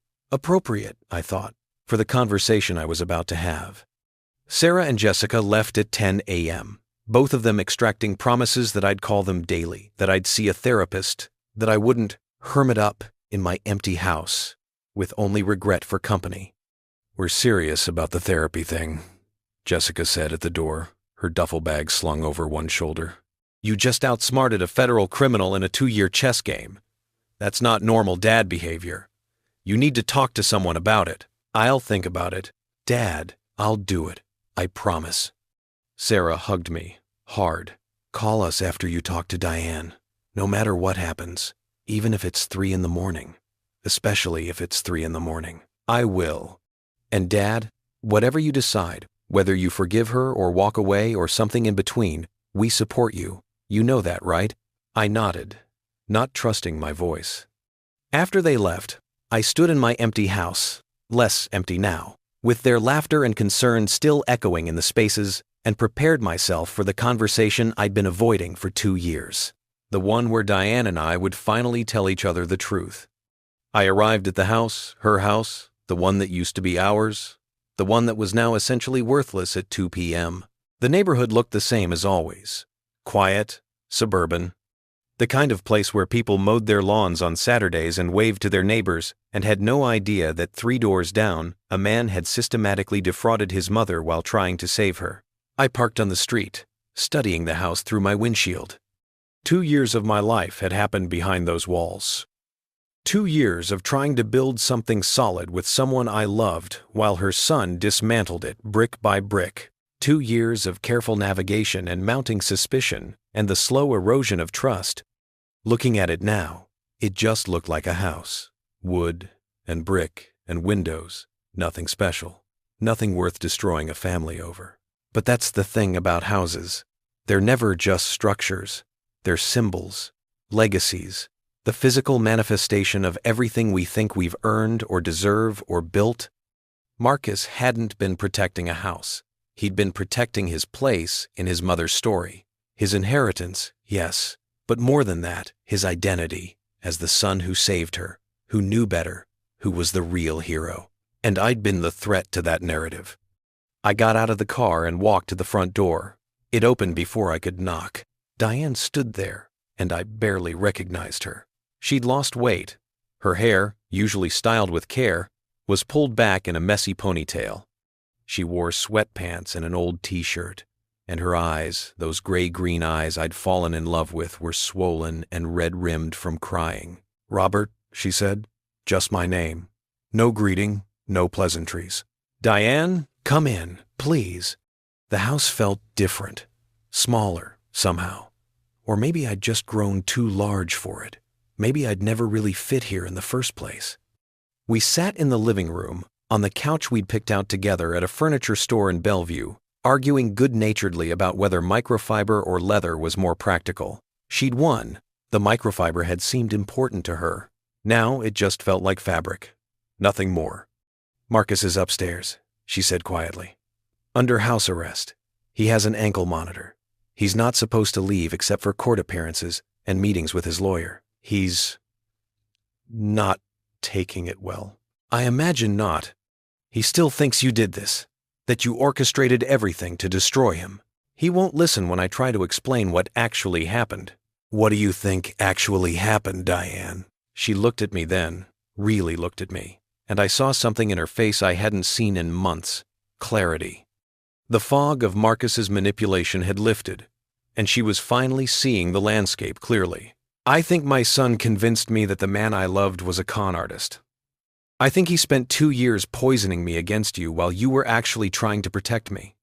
I think he committed multiple felonies, trying to save me from a threat that didn't exist, and I think I let it happen because I was scared." "Scared of what?" "Of betraying my first husband's memory. Of moving on too fast. Of being happy with someone who wasn't him. Marcus made it easy to second-guess everything. Every decision you made, every suggestion, every act of love, he reframed it as manipulation. And I let him, because it was easier than admitting I was afraid." She started crying then. Not the gentle tears from the gallery 2 years ago, but hard, ugly sobs that shook her whole body. I sat there, watching her unravel, and felt nothing but a vast, empty exhaustion. "I'm sorry," she gasped between sobs. "I'm so sorry. I chose him over you. I chose his fear over your love. And I destroyed us." "Yes," I said simply. You did. She flinched, like I'd struck her. But Marcus destroyed himself. I continued. I didn't make him forge documents. Didn't make him commit fraud. Didn't make him so convinced of his own righteousness that he broke the law trying to prove it. He did that on his own. But you knew he would. I knew he was capable of it. There's a difference. Is there? The same question everyone kept asking. The same question I kept asking myself. I don't know anymore. We sat in silence for a long moment. Somewhere upstairs, I heard footsteps. Marcus, pacing in whatever room they'd confined him to. A caged animal, furious and frightened. The FBI agent, Diane said quietly, the one who questioned me, she showed me everything. The trust documents, the loan agreements, the timeline of when you secured each loan, and why. She walked me through it all, step by step, and I realized you weren't stealing from me. You were building a firewall. You knew Marcus was going to make a move, and you were making sure that when he did, I'd still have something left. The trust is yours, all $2.4 million. I never touched it, never intended to, but the house is worthless now. I know. I made it that way because I knew Marcus would go after it. Would try to sell it, would try to claim it, would do something dramatic and illegal to prove he'd saved you, and I needed to make sure that when he did, he'd destroy himself instead of us. So, you sacrificed my house to trap my son. I sacrificed a house that was already lost. Marcus was going to take it one way or another. I just made sure that when he did, you'd still have the equity, and he'd have the consequences. She stared at me, and I saw her trying to reconcile the man she'd married with the man who'd orchestrated such an elaborate defense. "Who are you?" she whispered. "I thought I knew you, thought I understood you. But this," she gestured vaguely, "this level of planning, this ruthlessness, this patience, I never saw this person. This is the person Marcus forced me to become. You want to know the truth, Diane? The real truth? 2 years ago, I was just a guy who fell in love with a widow at a gallery. I wasn't strategic. I wasn't ruthless. I was just hopeful. I thought we could build something good together. I thought your son would come around. I thought love was enough."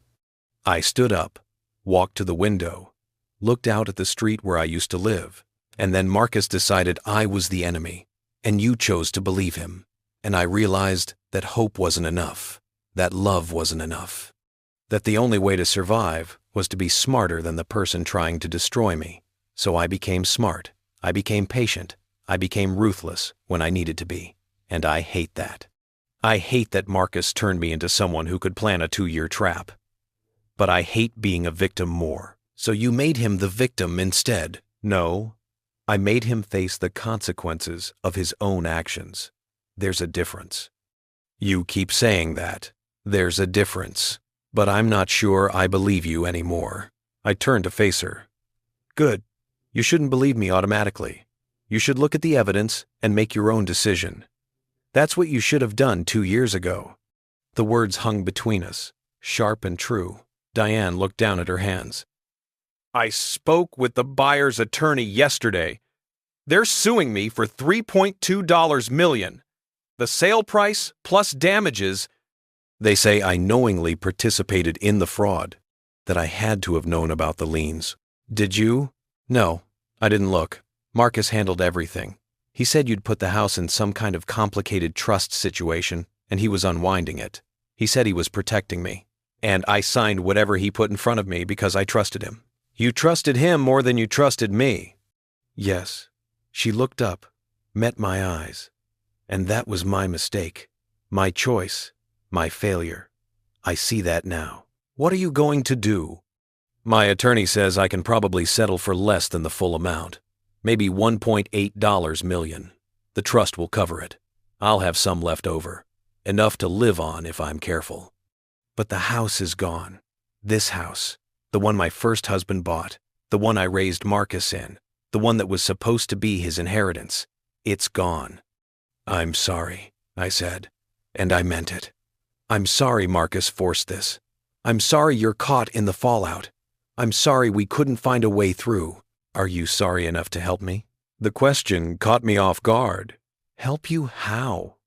The lawyers, the fees, the settlement. It's going to bankrupt me even with the trust. And I know I don't have the right to ask. I know I burned us down and I'm standing in the ashes asking you to rebuild. But Robert, I'm desperate, and you're the only person who understands what actually happened. I studied her face, saw the fear there, the genuine terror of someone watching their entire world collapse. And I felt nothing. Not anger, not satisfaction, not even pity. Just this vast, empty space where love used to be. The divorce papers, I said quietly. Tom drew them up with generous terms. You keep the trust, free and clear. I keep my house. We split the remaining joint assets, 60-40 inches, your favor. No alimony, clean break. If you sign them, if you don't contest anything, I'll pay your legal fees for the buyer's lawsuit.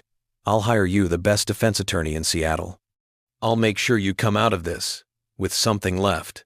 Why would you do that? After everything? Because you were right. I did love you, and some part of me still does. Not the version of you that chose Marcus over me, but the woman I met at the gallery. The one who cried at abstract paintings and made the best lasagna I'd ever tasted. That woman deserves better than total ruin. Tears were streaming down her face now. I don't deserve your kindness. Probably not. But I don't want to be the kind of man who destroys people, even when they've destroyed him. I've done enough of that already. Footsteps on the stairs. Heavy. Deliberate. We both turned as Marcus appeared in the doorway. He looked terrible, unshaven, hollow-eyed, the ankle monitor visible beneath his sweatpants like a brand. But his expression wasn't broken. It was furious. You, he said, staring at me with pure hatred. You have the balls to come into my mother's house after what you've done? Marcus Diane started. No, Mom, no. This man destroyed our family. He trapped me. He manipulated everything so I'd look like the criminal while he gets away with stealing from you. And now he's here. What? Gloating? Making sure we know we've lost? I stood very still. I'm here because your mother asked me to come, and I'm offering to help her with the legal fees your actions created. My actions? My actions? You're the one who put all those loans against the house. You're the one who created this whole mess. I created a legal financial structure that protected your mother's assets. You committed fraud trying to steal them. We're not the same, Marcus. You manipulated her. You isolated her. I did nothing but love her. You're the one who couldn't accept that. You're the one who decided I was a threat. You're the one who spent 2 years poisoning her against me. And when that wasn't enough, you broke the law. You forged documents. You committed wire fraud. You sold property you didn't own. Those were your choices, Marcus. Own them. He took a step toward me, fists clenched. The ankle monitor beeped a warning.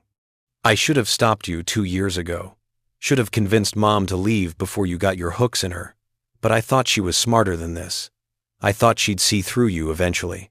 I didn't realize you'd gotten so deep into her head that she'd choose you over her own son. She didn't choose me over you, I said quietly. She chose you, every single time. That's why we're here. That's why this marriage failed. Because when you forced her to pick, she picked you. And you still destroyed her life anyway. The truth of that hit him like a physical blow. I saw it in his eyes the moment he realized that his mother had given him everything he'd asked for, and he'd repaid her by committing crimes in her name. Get out, he whispered. Get out of this house. Marcus, stop it, Diane said, her voice stronger now. Robert is here because I invited him. He's trying to help. Help? He's trying to manipulate you again. Can't you see that? This is what he does. He offers just enough kindness to make you doubt yourself, to make you think he's the good guy. But he's not, Mom. He's a con artist. He's been playing us from the beginning. No, Diane said, standing up. You've been playing me, Marcus. You convinced me Robert was a threat when he was actually trying to protect me. You committed crimes to save me when I didn't need saving. You destroyed my financial security while claiming to protect it. Robert isn't the con artist here. You are. The silence that followed was the sound of a family shattering. Marcus stared at his mother like he'd never seen her before. "You're taking his side? After everything?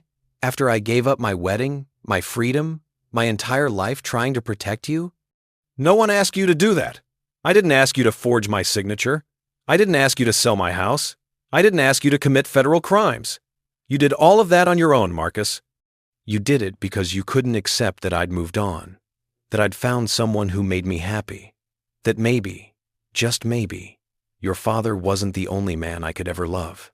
Don't," Marcus's voice broke, "don't bring Dad into this. Your father would be horrified by what you've done. He would never have wanted this, never wanted you to destroy yourself, trying to preserve some fantasy of his perfect family. How dare you? How dare I? How dare you? You're my son. I love you. But what you've done, the lying, the manipulation, the crimes, I can't defend that. I won't defend that. And I won't let you blame Robert for the consequences of your own choices. And the fine. And one. Reaper. And fine." Marcus looked at her for a long moment, then at me, then back to her. "If you sign those divorce papers," he said slowly, each word deliberate, "if you let him walk away while I go to prison, if you choose him over your own son even now, I will never forgive you. Never." Diane's face crumpled, but her voice stayed steady. "Then I guess you won't forgive me, because I'm signing them. Not because I'm choosing Robert, but because it's the right thing to do, because he's offering me a way out of the disaster you created, and because I'm tired, Marcus. I'm so tired of your anger and your suspicion and your need to control everything. I just want it to end." End quote. "I'm so tired of your anger." End quote. End quote. Fine. Marcus's voice was ice. Then it ends. All of it. When I get out of prison, if I get out, don't expect me to come back here. Don't expect me to call. Don't expect anything. You've made your choice. Live with it. He turned and walked back upstairs. The ankle monitor beeped with each step. Diane collapsed back onto the couch, sobbing. I wanted to comfort her, wanted to tell her it would be okay, but I wasn't sure it would be, and I wasn't sure that was my role anymore. "I've lost him," she whispered. "I've lost my son." "No, he lost himself. There's a difference." She looked up at me through tears. "Does everything have a difference with you? Is everything just careful parsing and strategic thinking and—" "Yes," I interrupted, "because that's what kept me alive through this. That's what kept me from becoming the villain he accused me of being.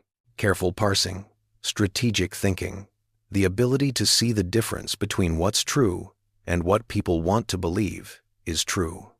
I moved toward the door. "I'll have Tom send over the papers. Sign them. Don't contest anything. I'll take care of your legal fees like I promised. And then, we're done. You go your way, I go mine. And we try to forget that we ever thought we could build something together." "Robert, wait." She stood up, crossed to me. "Is there any chance, any possibility that we could? I don't know. Start over? Try again? After all of this settles?" I looked at her, really looked at her, at the woman I'd loved, the woman who'd chosen fear over trust, the woman who was finally seeing clearly, but only after everything had burned. "No," I said gently. "There's no chance. Because even if you believe me now, even if you see what Marcus did, there will always be doubt. There will always be that voice in your head asking if I'm manipulating you, if I'm playing some long game, if this is all another elaborate trap, and I can't live with someone who's always waiting for me to betray them. But you're a good person, Diane. You made bad choices, but you're not a bad person. You'll recover from this.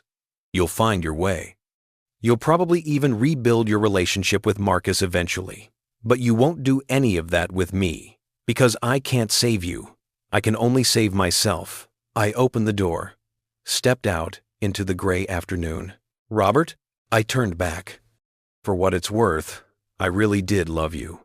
Before Marcus got in my head, before the fear took over, I really did. "I know," I said.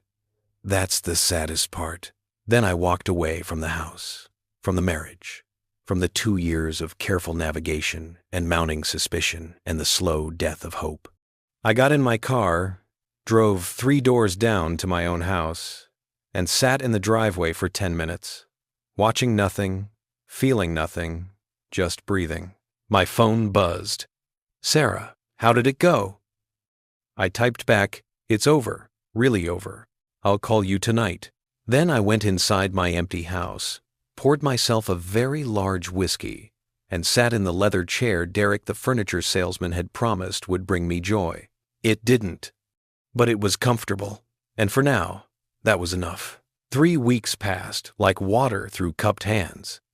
The furniture arrived on Monday, transforming my empty house into something that resembled a home. The bed, the couch, the dining table that could seat 6, but probably never would. I arranged it all carefully, creating spaces for a life I wasn't sure how to live yet. Tom called on Wednesday to tell me Diane had signed the divorce papers. No changes, no negotiations, just her signature on the dotted line, accompanied by a note that said simply, "Thank you for being more generous than I deserved." I'd read that note 3 times, then filed it away with all the other documents that marked the end of things. Marcus's bail hearing happened on Thursday. The judge, unimpressed by his attorney's arguments about family ties and community roots, had set bail at $500,000. Diane had somehow managed to scrape it together, probably by taking a loan against the trust, though Tom's inquiries couldn't confirm. Marcus was released that afternoon, still under house arrest, still facing 7 to 12 years in federal prison. I learned all this from the Seattle Times website, which had been following the case with the kind of gleeful attention the media reserves for fallen golden boys. Local tech consultant's fraud scheme unravels. One headline read, "Mother and son caught in real estate scandal," read another. My name appeared in exactly none of them. Tom had made sure of that. As far as the public narrative went, I was just the victim's husband or the woman's spouse. Anonymous. Unremarkable. Exactly how I wanted it. The house on Diane Street, the worthless one, the trap had been seized by the court as part of the restitution proceedings. The buyer's lawsuit was moving forward. Marcus's assets had been frozen. The whole thing was a legal catastrophe that would take years to untangle. And I was free of all of it. Legally, at least. Emotionally was another story. I went back to work on the Monday of the 4th week. My boss, Richard, called me into his office at 10 a.m. sharp. He was a decent guy, former Marine, straight talker, the kind of manager who actually cared about his people rather than just their numbers. "Robert," he said, gesturing to the chair across from his desk, "close the door." I did. "I'm going to ask you something, and I need you to be straight with me. Are you okay to be here?" "I'm fine." "You're not fine. Your wife's son was just arrested for federal fraud. Your marriage is over. Your name has been kept out of the press, but everyone in this office knows what happened, or thinks they know. And you're sitting here pretending everything is normal. That's not fine. That's compartmentalization bordering on dissociation." I looked at him for a long moment. "What do you want me to say, Richard?" "I want you to be honest. Are you going to be able to do your job? Because if you need time, bereavement leave, personal leave, whatever you want to call it, you can take it. No questions asked." "I don't need time. I need routine. I need normal. I need to not sit in my empty house thinking about everything I've lost." He studied me with those sharp marine eyes, the ones that had probably seen men fall apart in far worse circumstances than mine. "All right, but I'm watching you, and if I see you struggling, if your work slips, if you start showing signs that you're not handling this, we're having this conversation again. Deal?" "Deal." "One more thing." He pulled out a folder, slid it across the desk. "HR flagged this. We've had 3 calls this week from reporters trying to get comments about you. About your involvement in the case. About your relationship with Marcus Donovan. I've told them all to pound sand, but you should know, they're circling." I opened the folder. Contact information for reporters from the Times, from local TV stations, from a true crime podcast that apparently specialized in white-collar betrayals. "They think there's a story here." Richard continued. "The wronged husband who maybe wasn't so wronged. The stepfather who might have been the real mastermind. They're trying to find an angle that makes you interesting." I'm not interesting. I'm just a guy who didn't want to be a victim. I know that. You know that. But they don't care about what's true. They care about what sells. So here's my advice. Don't talk to any of them. Don't respond to messages. Don't try to set the record straight. Just let it die. Eventually, they'll find someone else to harass. Thanks, Richard. Don't thank me. Just do your job and keep your head down. And Robert, for what it's worth, I think you handled an impossible situation as well as anyone could. What that kid did to you, trying to destroy your life while claiming to protect his mother, that's beyond the pale. You had every right to protect yourself. After I left his office, I sat at my desk and stared at the folder of reporter contacts. They wanted a villain, someone to blame, someone to build a narrative around. They wanted me to be either the hero who'd outsmarted a criminal or the mastermind who'd framed an innocent kid. Binary, simple, easily digestible for a 3-minute news segment. But I wasn't either of those things. I was just tired. I dropped the folder in the recycling bin and got to work. That evening, I met Tom at a whiskey bar downtown. It was the kind of place that took itself too seriously. Exposed brick, Edison bulbs, a bartender with an elaborate mustache who treated cocktail making like performance art. But the whiskey was good, and the lighting was dim, and no one bothered you. Tom slid into the booth across from me, his suit jacket already loosened, tie at half-mast. He looked as exhausted as I felt. "The divorce will be final in 60 days, he said without preamble. Standard waiting period. Diane's attorney confirmed she's not contesting anything.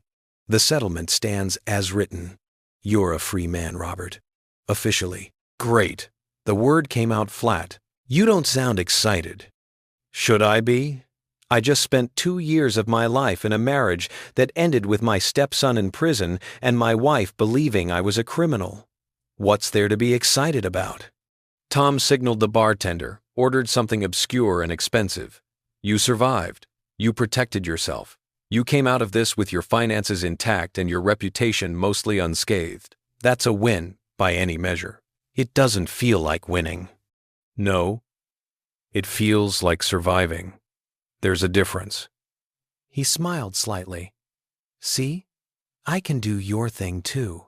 Despite everything, I found myself almost smiling back. The bartender brought Tom's drink something amber and aromatic that probably had a story attached to it. Tom took a sip, savored it, then set it down carefully. I need to tell you something, he said, and I need you to not lose your shit when I tell you. That's a great opening. Marcus's attorney reached out to me yesterday. Off the record, he wants to negotiate. I went very still. Negotiate what? A deal. Marcus will plead guilty to all charges, accept the 7-year sentence, agree to make full restitution to the buyer. In exchange, he wants you to write a letter to the judge, a victim impact statement, asking for leniency. You're joking. I'm not. His attorney says Marcus is finally starting to understand the magnitude of what he did, that he's remorseful, that he wants to take responsibility. But he's terrified of spending 7 years in federal prison. He thinks if you, the primary victim, ask the judge to show mercy, it might knock a year or 2 off his sentence. I stared at Tom. And what did you tell him? I told him I'd present the offer to you. I didn't tell him you'd laugh him out of the room, though that was my first instinct. Why would I do this? Why would I help the person who tried to destroy my life? Because he's not asking you to forgive him. He's asking you to be merciful. There's a difference. Stop using my words against me. Tom leaned forward. Look, I'm not saying you should do it. I'm saying you should think about it. Because here's the thing, if you write that letter, if you ask for leniency, it changes the narrative. It makes you the bigger person. It makes Marcus look even worse, because he had to beg for mercy from the man he tried to destroy. And it might actually help you move on. How dumb is Inton? Because revenge is satisfying in the moment, but it's corrosive long-term. Trust me, I've seen it 100 times. People who spend years getting even, who finally win, who destroy their enemies, and then they realize they've become someone they don't recognize. Someone hard and bitter and unable to let go. You're already halfway there, Robert. I can see it in you. The anger, the exhaustion, The way you can't quite feel anything anymore. Writing that letter showing mercy when you don't have to. That might be the thing that lets you start healing. Or it might just be one more way for Marcus to manipulate the situation. Maybe. Probably, even. But here's the question. Do you care? If Marcus gets 6 years instead of 7, does that actually affect your life? Or is it just satisfying to know he's suffering as much as possible? I picked up my whiskey, drained it, felt the burn. I'll think about it. That's all I ask. His attorney needs an answer by Friday. Until then, just sit with it. See how it feels. I didn't go straight home after the bar. Instead, I drove. No destination, just movement. Through downtown Seattle, with its glittering towers and homeless encampments. Through neighborhoods I'd never explored, streets I'd never traveled, past the lives of strangers who had their own catastrophes and triumphs and quiet desperation. I ended up at Golden Gardens Park, on the beach, watching the sun set over the Olympics. The beach was nearly empty. A few dog walkers, a couple holding hands at the water's edge, a woman doing yoga on a towel, perfectly balanced in a pose that looked like prayer or surrender. I sat on a piece of driftwood, worn smooth by water and time, and thought about mercy. Marcus didn't deserve it. That much was clear. He'd tried to destroy me, had destroyed his mother's financial security, had committed multiple felonies out of self-righteous fury. He deserved every year of the sentence he was facing. But deserving and getting aren't the same thing. And mercy, by definition, is giving people something they don't deserve. The question was, what kind of person did I want to be on the other side of this? Did I want to be the man who'd outsmarted a criminal and watched him suffer? The man who'd built an elaborate trap and felt nothing but cold satisfaction when it closed? The man who could calculate angles and plan contingencies and protect himself so completely that he forgot how to feel anything else? Or did I want to be the man who could show mercy even when it wasn't deserved? Who could choose compassion over vengeance? Who could walk away from this with his humanity intact? If you've ever stood at that crossroads between justified anger and undeserved grace, you know it's not simple. Anger feels right. It feels earned. Grace feels like weakness, like letting someone off the hook, like betraying yourself. But maybe that's the point. Maybe grace is supposed to feel like betrayal, like giving up something you've earned the right to hold on to. I pulled out my phone and called Sarah. Dad? Everything okay? I need advice, and I need you to be honest with me, not just supportive. Okay, shoot. I explained the situation, Tom's conversation, Marcus's request, the letter. Sarah was quiet for a long moment. That's a hell of a thing to ask. I know. What does your gut tell you? My gut tells me to tell him to go to hell, that he doesn't deserve my mercy, that I've given enough. And what does your heart tell you? I don't know if I have a heart anymore. I think Marcus and Diane hollowed it out and filled the space with strategy and contingency planning. Dad, stop. You're not heartless. You're hurt. There's a difference. I smiled despite myself. Everyone keeps telling me about differences. Because you're always trying to split hairs and find the technical truth instead of the emotional one. So here's the emotional truth. Marcus is a piece of shit who deserves to suffer. But if you spend the rest of your life making sure he suffers as much as possible, you're going to become someone you don't recognize, someone who measures their worth by other people's pain. Is that who you want to be? No. Then write the letter. Not for him, for you. So you can look in the mirror in 5 years and know you chose to be kind, even when you didn't have to be. That's very wise for someone who once ate an entire pizza while standing over the sink at 2 a.m. Hey, that pizza had just broken up with me. I was processing. I laughed. Actually laughed. Thanks, kiddo. Anytime. And Dad? Whatever you decide, I'm proud of you. You survived something that would have destroyed most people. Don't forget that. I went home and sat at my new desk in my new office and opened my laptop. Stared at the blank document for 20 minutes. Then I started typing. Your Honor, my name is Robert Hartley, and I am writing regarding the sentencing of Marcus Donovan. Mr. Donovan committed multiple felonies against me and his mother, crimes born from his conviction that I was a threat to his family. He forged documents, committed fraud, and caused substantial financial and emotional harm. I would be within my rights to ask for the maximum sentence, to demand that he face the full consequences of his actions, and I will not pretend that a part of me doesn't want exactly that. But I'm writing instead to ask for mercy. Not because Mr. Donovan deserves it by any objective measure, he does not, but because I've spent 2 years preparing for his attack, planning my defense, becoming someone I barely recognize in order to survive what he tried to do to me, and I'm tired of being that person. Mr. Donovan believed he was protecting his mother from a predator. He was wrong, but the belief was genuine. His methods were criminal, his judgment catastrophically flawed, but the underlying motivation, however misguided, came from love. I don't forgive him. I may never forgive him, but I understand the fear that drove him, the terror of losing someone you love, the desperation to protect them, even when they don't need protection. I ask the court to consider that Mr. Donovan is 28 years old, that he has no prior criminal record, that he acted out of fear rather than greed, that 7 years in federal prison will destroy any chance he has of building a meaningful life. I ask for leniency, not because he deserves it, but because mercy is what separates us from our worst impulses. Whatever sentence you impose, I will accept. But I wanted you to know that the primary victim in this case, the person who had the most to lose, believes that compassion serves justice better than vengeance. Respectfully, Robert Hartley.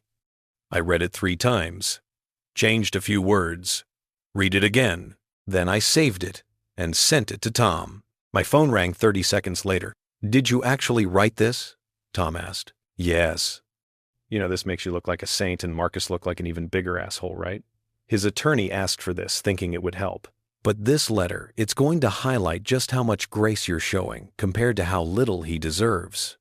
The judge is going to read this and think, this victim is advocating for mercy, and the criminal still only cares about himself. Good. Then everyone wins. Marcus gets his letter. I get to feel like a human being again. And the judge gets to see the whole picture before deciding. Tom was quiet for a moment. "You're a complicated man, Robert Hartley." "I'm a tired man who wants to stop thinking about Marcus Donovan." "Fair enough. I'll file this with the court tomorrow. Sentencing is in 3 weeks. After that, this is all over." "Promise?" "I promise. One way or another, in 3 weeks, you get to start fresh." After we hung up, I walked through my house, my sanctuary, my fortress, my escape, and looked at the furniture I'd chosen, the space I'd created, the life I was trying to build. It was nice. It was comfortable. It was completely, utterly empty of everything that made it worth having. I poured another whiskey, sat in the leather chair that was supposed to bring me joy, and wondered what came next. What do you do when you've won the war but lost everything that made victory meaningful? What do you do when you've protected yourself so completely that there's nothing left to protect? What do you do when the battle is over and you're standing in the ruins, alive but not sure what living actually means anymore? I didn't have answers, but I had 3 weeks until Marcus's sentencing, 3 weeks until the final chapter of this nightmare closed. 3 weeks to figure out who I was supposed to be on the other side. I raised my glass to the empty room. "To survival," I said to no one. The house didn't answer, but then again, I didn't expect it to. The sentencing hearing was scheduled for a Thursday morning in late November. I almost didn't go. Tom had made it clear I wasn't required to appear. The letter I'd written would be filed with the court, read by the judge, considered in the sentencing decision. My presence was optional, a choice rather than an obligation. "If you want closure," Tom had said, "you should go. If you want to move on, you should stay home. There's no wrong answer here." But there was, I realized, because avoiding the hearing meant Marcus still had power over me, still dictated my choices, still occupied the mental real estate I was trying to reclaim. So I went.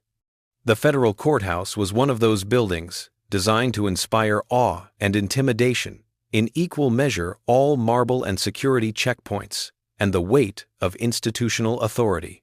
I'd been here once before, years ago, for jury duty. had spent 3 days listening to testimony about insurance fraud and ultimately deciding that yes, the defendant had lied, and no, there were no mitigating circumstances that made the lying okay. I wondered what this jury, the judge in this case, would decide about Marcus. The courtroom was smaller than I expected. Wood paneling, fluorescent lights humming overhead, American flag in the corner looking slightly faded. About 30 people scattered across the gallery benches. I recognized a few faces from the Seattle Times coverage reporters, probably. Some of Marcus's friends from business school. His ex-fiancée, Becca, sitting alone in the back row, her face carefully neutral. And Diane. She sat in the front row, directly behind the defense table, wearing a navy blue suit that looked expensive and severe. Her hair was styled, her makeup perfect, but I could see the toll from across the room. The weight loss, the shadows under her eyes, the way she held herself very still, as if movement might shatter her completely. She turned when I entered, her eyes finding mine across the courtroom. I gave her a small nod. Nothing more. She nodded back, then looked away quickly, like the sight of me caused physical pain. I took a seat 3 rows back, on the opposite side of the aisle, far enough to maintain distance, close enough to see everything. Marcus was brought in at 9:57 a.m., 3 minutes before the hearing was scheduled to start. He wore a dark suit, crisp white shirt, conservative tie. His lawyer had clearly coached him on courtroom presentation, look respectable, look remorseful, look like someone who made a mistake rather than someone who is a mistake. But I could see through the costume, see the anger in the set of his shoulders, the defiance in the way he held his head, the barely contained fury that this was happening to him, that he was the one being judged, when he'd been so certain he was the hero of this story. He glanced around the courtroom, his eyes landing on his mother. Something passed between them, a look I couldn't quite read. Pain, maybe, or regret, or just the acknowledgement of mutual destruction. Then his eyes found me. For a moment, we just stared at each other. The stepson and the stepfather, the accuser and the accused, the person who'd committed crimes and the person who'd been ready for them. I didn't look away. Didn't flinch, just held his gaze until he broke first, turning back to face forward. Small victory, meaningless in the grand scheme, but satisfying nonetheless. The bailiff called the courtroom to order at exactly 10 a.m. All rise for the Honorable Judge Patricia Weinstein. We stood. The judge entered a woman in her 60s with steel gray hair, and the kind of face that suggested she'd heard every excuse, every plea, every desperate justification imaginable, and found them all wanting. She took her seat. We took ours.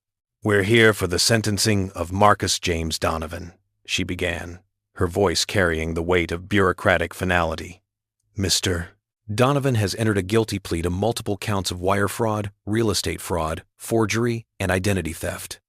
The prosecution has recommended a sentence of 7 years in federal prison with supervised release to follow. The defense has submitted a request for leniency. I've reviewed all the materials, including the victim impact statement from Mr. Robert Hartley." She paused, looked directly at me. "Mr. Hartley, I want to acknowledge your presence here today, and I want to acknowledge the letter you submitted. It's rare to see a victim advocate for mercy with such clarity and thoughtfulness. The court appreciates your perspective." I nodded, unsure if I was supposed to respond verbally. "However," Judge Weinstein continued, turning her attention to Marcus, "I want to be clear that mercy is not the same as absolution. Mr. Donovan, you committed serious crimes. You violated your mother's trust. You forged her signature on legal documents. You defrauded a home buyer of millions of dollars. You did all of this while claiming to act in your mother's best interest, which makes your actions not just criminal, but morally reprehensible." Marcus's jaw tightened, but he said nothing. "Your attorney has argued that you acted out of love, out of a misguided attempt to protect your mother from what you perceived as a threat. The court recognizes that your motivations were not purely financial. But motivation doesn't excuse action. What you did was wrong, illegal, and harmful to multiple people, including the person you claim to be protecting. She picked up a document from her desk. My letter, I realized. Mr. Hartley writes that you acted out of fear, that the underlying motivation came from love, however misguided. He asks this court to consider that you're a young man with no prior record who made catastrophic errors in judgment. He asks for mercy. Judge Weinstein set the letter down, looked at Marcus for a long moment. The question before this court is whether mercy serves justice in this case. Whether leniency would appropriately reflect the seriousness of your crimes while acknowledging that you are not, perhaps, an irredeemable criminal. Whether there is value in giving you a chance to rebuild your life after serving your time. The courtroom was absolutely silent. Even the reporters had stopped their note-taking. Everyone was waiting. Mr. Donovan, please stand. Marcus stood, his lawyer beside him. I've given considerable thought to this sentencing, Judge Weinstein said. I've weighed the severity of your crimes against the mitigating factors. I've considered the fact that your victim, the person most harmed by your actions, has asked for leniency, and I've thought about what sentence would best serve both justice and the possibility of rehabilitation. Another pause. Deliberately dramatic, I thought. Judges probably learned this in judge school, how to maximize the weight of the moment. The court sentences you to 5 years in federal prison, followed by 3 years of supervised release. You will also be required to make full restitution to the home buyers you defrauded in the amount of $2. $3 million. You will be prohibited from any position of financial authority or fiduciary responsibility for a period of 10 years following your release. Do you understand this sentence? Yes, Your Honor, Marcus said, his voice steady, despite everything.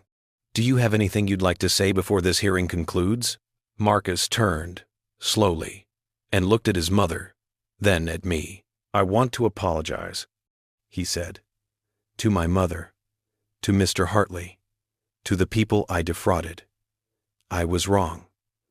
I thought I was doing the right thing, but I was wrong about everything, and I'm sorry. The words sounded rehearsed, coached, but there was something underneath them, a genuine crack in the armor that made me think he might actually mean it. Or maybe I just wanted to believe he meant it, wanted to believe that all of this hadn't been completely pointless. The court accepts your apology for the record, Judge Weinstein said. But understand, Mr. Donovan, apologies don't undo harm. Actions have consequences. And the consequence of your actions is 5 years away from everything and everyone you know.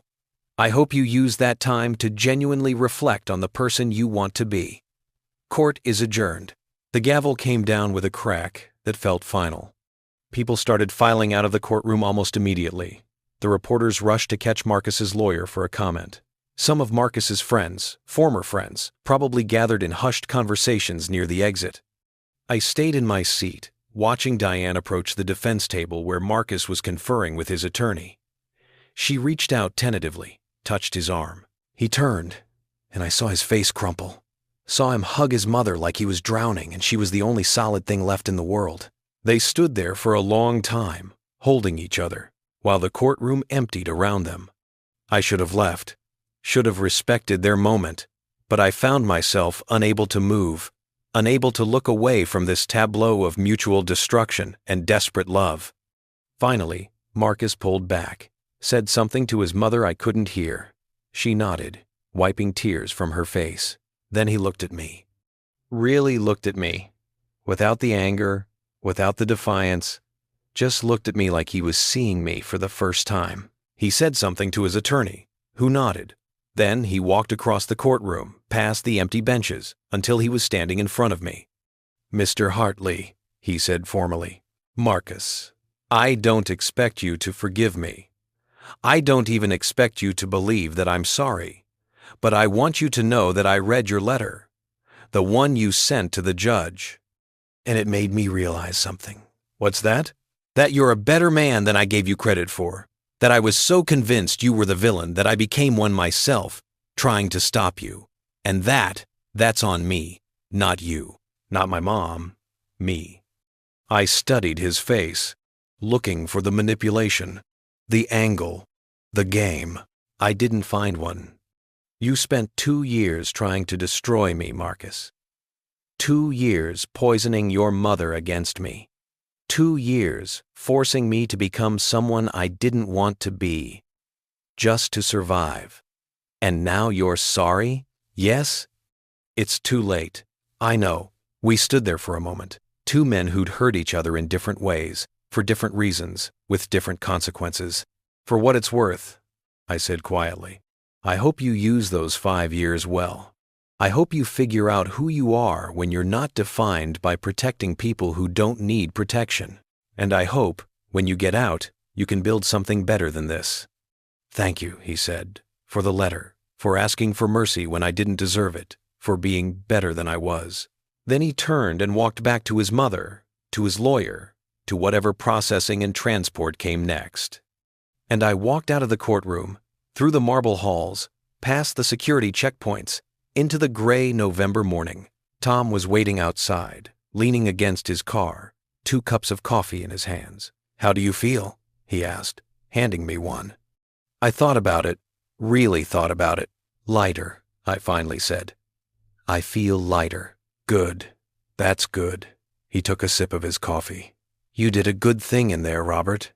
Not many people could have done what you did. I didn't do anything. I just wrote a letter. You showed mercy when you had every right to demand vengeance. That's not nothing. That's actually everything. We stood in silence for a moment, drinking our coffee, watching people rush past us into their own dramas and catastrophes. What now?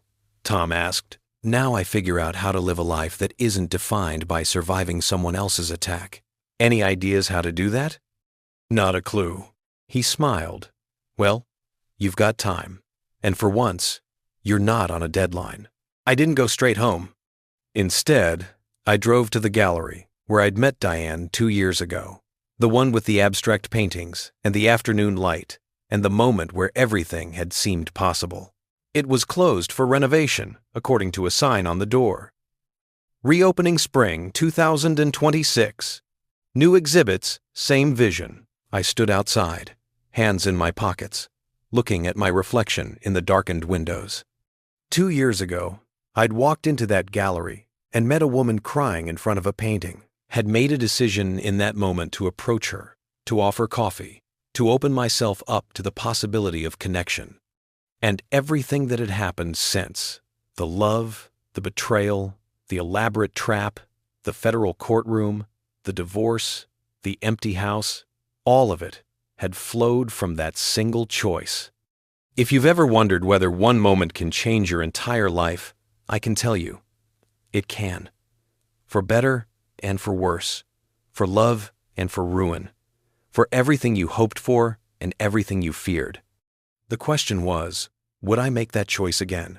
Would I approach the crying woman in the gallery, knowing everything that would follow? I stood there for a long time, trying to answer that question honestly, and I realized, yes, I would.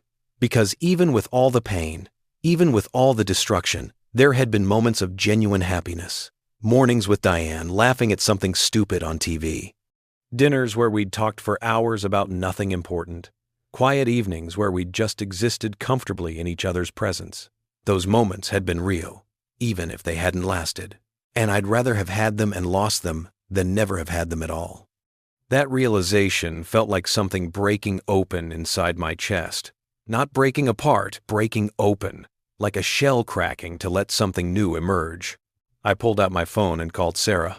Hey, Dad, how did it go? 5 years. He got 5 years. How do you feel about that? I feel like maybe I can start healing now. Like maybe I don't have to be the person I became in order to survive. That's good, Dad. That's really good. Sarah, can I ask you something? Always. Do you think people can change? Really change? Or are we just who we are, with minor variations? She was quiet for a moment, thinking. I think people can change if they want to badly enough. If they're willing to do the hard work of looking at themselves honestly and not liking what they see. But most people don't want to change. They want to stay the same and have different results. Does that make sense? Yeah, it does. Why do you ask? Because I'm trying to figure out if I'm still the person I was before all this. or if Marcus and Diane changed me permanently. And if they did, whether I can change back. Dad, you're not the same person. You can't be. You went through something traumatic and survived it. That changes you. But you're not broken. You're just different. And maybe different is okay. Maybe. Are you going to be all right? I looked at my reflection in the gallery window, saw a man in his 50s, still standing, still breathing, still trying to figure out what came next. Yeah, I said. I think I am. Eventually, that night, I did something I hadn't done in months. I cooked a real meal. Not takeout, not microwave leftovers, not a protein bar eaten standing at the kitchen counter. An actual meal pasta carbonara from a recipe I'd learned in college. Garlic bread from scratch. A salad with the kind of dressing that requires whisking and faith. I set the dining table that could seat 6, put out real plates, real silverware, a real napkin. Poured myself a glass of wine from a bottle that cost more than it should but tasted like celebration. Then I sat down and ate slowly, deliberately, tasting each bite, paying attention to the flavors, the textures, the simple act of nourishing myself. It was just me at the table, just me in the house, just me in this life I was trying to build. But for the first time since this all began, that felt like enough. After dinner, I cleaned up properly, washed the dishes by hand instead of loading them into the dishwasher, wiped down the counters, put everything away in its place. Then I went to my office, opened my laptop, and started writing. Not legal documents this time, not strategy or planning or contingencies, just this story, this record of how we got here. Because someone needs to know that survival isn't always loud. Sometimes it's quiet. Sometimes it's patient. Sometimes it's building a fortress brick by careful brick and hoping you never have to use it. Someone needs to know that love can fail you, even when it's real. That people can hurt you, even when they claim to protect you.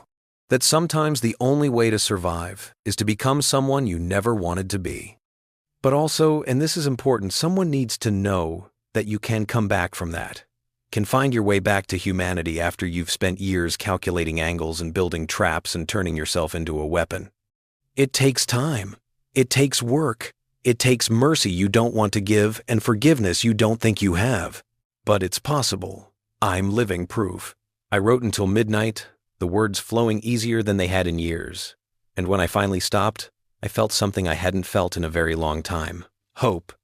Not the naive hope I'd had 2 years ago, standing in the gallery with a stranger who would become my wife, but something harder, more resilient. The kind of hope that's been tested and survived. The kind that might actually last. The divorce became final on a Tuesday in December. No ceremony. No confrontation. Just an email from Tom at 3:47 p.m., the same time Marcus had called me months ago. Though I tried not to see symbolism in the coincidence with a PDF attachment and a subject line that read, "It's official." I opened the attachment. Read the legal language that translated 2 years of marriage into paragraphs of whereas and therefore and heretofore. Saw both signatures mine from weeks ago, Diane's from yesterday. Saw the judge's stamp, making it official. Robert Hartley and Diane Hartley were no longer married. I was single again at 53, starting over, again. I closed my laptop and sat very still in my home office, waiting to feel something. Relief, maybe, or sadness, or the kind of bittersweet nostalgia that's supposed to accompany endings. Instead, I just felt quiet. Not empty, not numb, just quiet. Like a house after guests have left, and you're finally alone with the silence. My phone buzzed. A text from Diane. "I saw the papers came through. I hope you're doing okay. I hope you find happiness, Robert. You deserve it more than anyone I know." I stared at the message for a long time. Then I typed back, "I hope you find peace. Give yourself time. You'll be okay." End quote. Quote. 3 dots appeared, disappeared, appeared again. Then, "Thank you for everything, for the mercy you showed Marcus, for being more generous than we deserved, for not becoming what he accused you of being." I didn't respond. There was nothing left to say. We'd already said everything that mattered in that living room weeks ago. Anything more would just be circling the same territory, trying to extract meaning from wreckage. Instead, I deleted the message thread.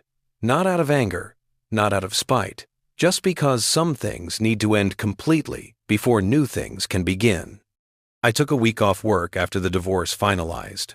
Richard didn't ask questions, just approved the time and told me to do something that doesn't involve thinking about any of this mess. So I drove to the coast, to a small town on the Olympic Peninsula I'd never visited, a place called Port Townsend, with Victorian houses and maritime history, and the kind of quiet that comes from being far enough from cities that people remember how to be still. I rented a cabin overlooking the water, spent my days walking beaches and reading books I'd bought years ago but never opened, and cooking simple meals that required attention and care. On the third day, I sat on the beach at sunset, a ritual I'd adopted without planning to, and watched the sky turn colors that shouldn't exist in nature but somehow did.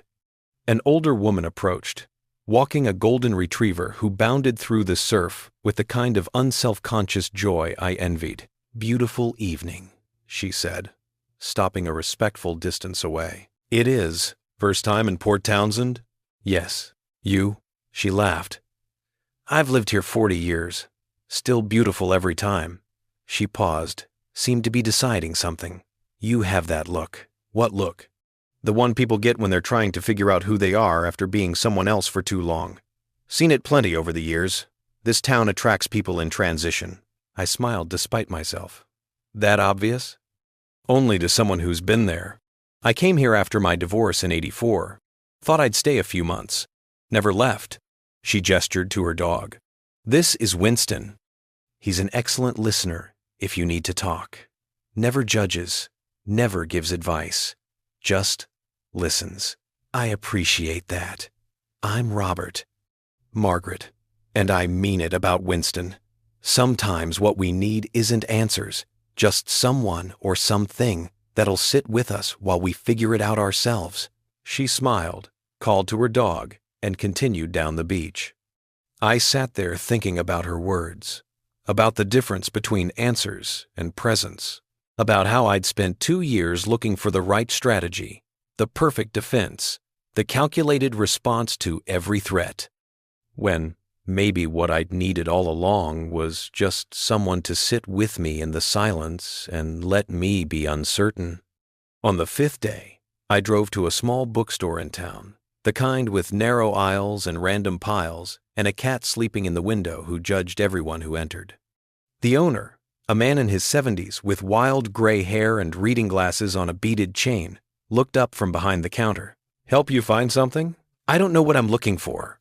Best way to shop for books. The right one will find you." I wandered through the stacks, pulling out titles at random. A novel about a man rebuilding his life after disaster. A memoir about forgiveness. A book of poetry that seemed too earnest but somehow called to me anyway. In the back corner, in a section labeled Philosophy Practical, I found a thin volume with a plain cover, The Art of Beginning Again. I opened it to a random page. We think of beginnings as fresh starts, blank slates, new chapters, but real beginnings are rarely clean. They're messy. They carry the weight of everything that came before. The question isn't how to start fresh. It's how to start anyway, carrying all that weight and still move forward. I bought the book without reading any further. I returned home on a Sunday evening to find a package on my doorstep. No return address, just my name in handwriting I recognized. Diane's. I carried it inside, set it on the kitchen counter, and stared at it for 10 minutes before opening it. Inside was a framed photo, me and Diane on our wedding day, laughing at something someone had said, caught in a moment of genuine happiness. Beneath it, a note in her handwriting. "Robert, I found this while packing up the house. I thought you might want it. Not to hold on to what was, but to remember that it was real, that we were real, even if we couldn't make it last. Thank you for seeing me when I couldn't see myself. I'm sorry I couldn't do the same for you. D." I looked at the photo for a long time, at the man I'd been hopeful, open, believing that love could overcome obstacles if you just tried hard enough. That man seemed very far away now. But maybe, I thought, he wasn't gone completely. Maybe he was just resting, healing, waiting for it to be safe enough to come out again. I set the photo on a shelf in my living room. Not prominently, not hidden, just there. Part of the landscape of this new life I was building. The next morning, I called my daughters. "Dad," Sarah answered, Jessica's voice echoing in the background. "We're on speaker. What's up? I need to tell you both something." "Oh God, what now?" Jessica said. "Please tell me no one else has been arrested." "Nothing like that. I wanted to say thank you for flying out when I needed you, for not judging me for the choices I made, for reminding me that I'm not just this thing that happened to me." Silence on the other end. Then Sarah's voice, thick with emotion. "Dad, you don't have to thank us. I know, but I want to. You two are the best thing I've ever done, and I don't tell you that enough." "You're going to make me cry at work," Jessica said. "Stop being emotionally mature. It's weird. I'm trying something new, being the person I actually am, instead of the person I needed to be to survive." "Well, we like this version," Sarah said. "I'm trying." After we hung up, I sat in my leather chair, the one that was supposed to bring me joy, and finally, slowly, was starting to, and thought about the difference between surviving and living. Surviving is reaction, defense, calculated moves to prevent disaster. Living is something else. It's choosing. It's risk. It's opening yourself up to the possibility of pain, because the alternative, staying closed, staying safe, staying alone, is worse. I'd been surviving for 2 years. Maybe it was time to try living again. That evening, I pulled out my laptop and opened the document where I'd been writing this story. 8 chapters documenting everything that had happened. The trap, the betrayal, the mercy, the aftermath. I read through it all, and I realized something. This wasn't just a record of what happened. It was a processing, a working through, a way of making sense of chaos by putting it into words. And now it was almost complete. One more chapter. One more piece of the story.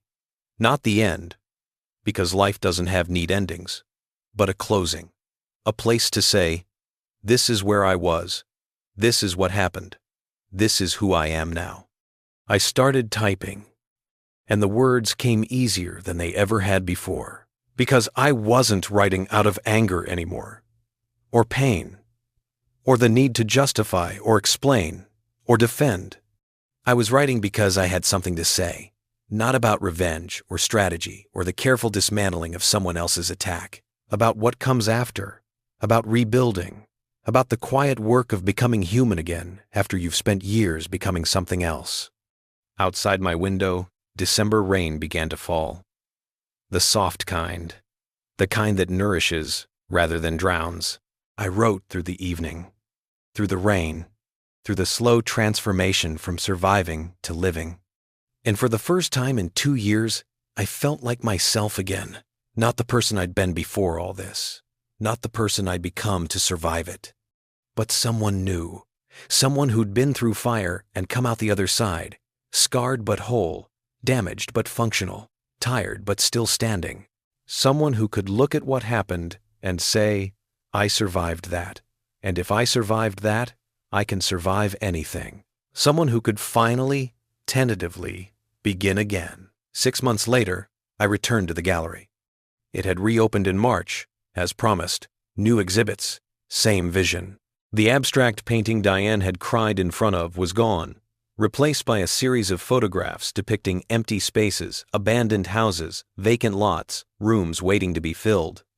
I stood in front of one, a kitchen with sunlight streaming through windows, everything clean and bare and full of potential, and felt something settle inside me.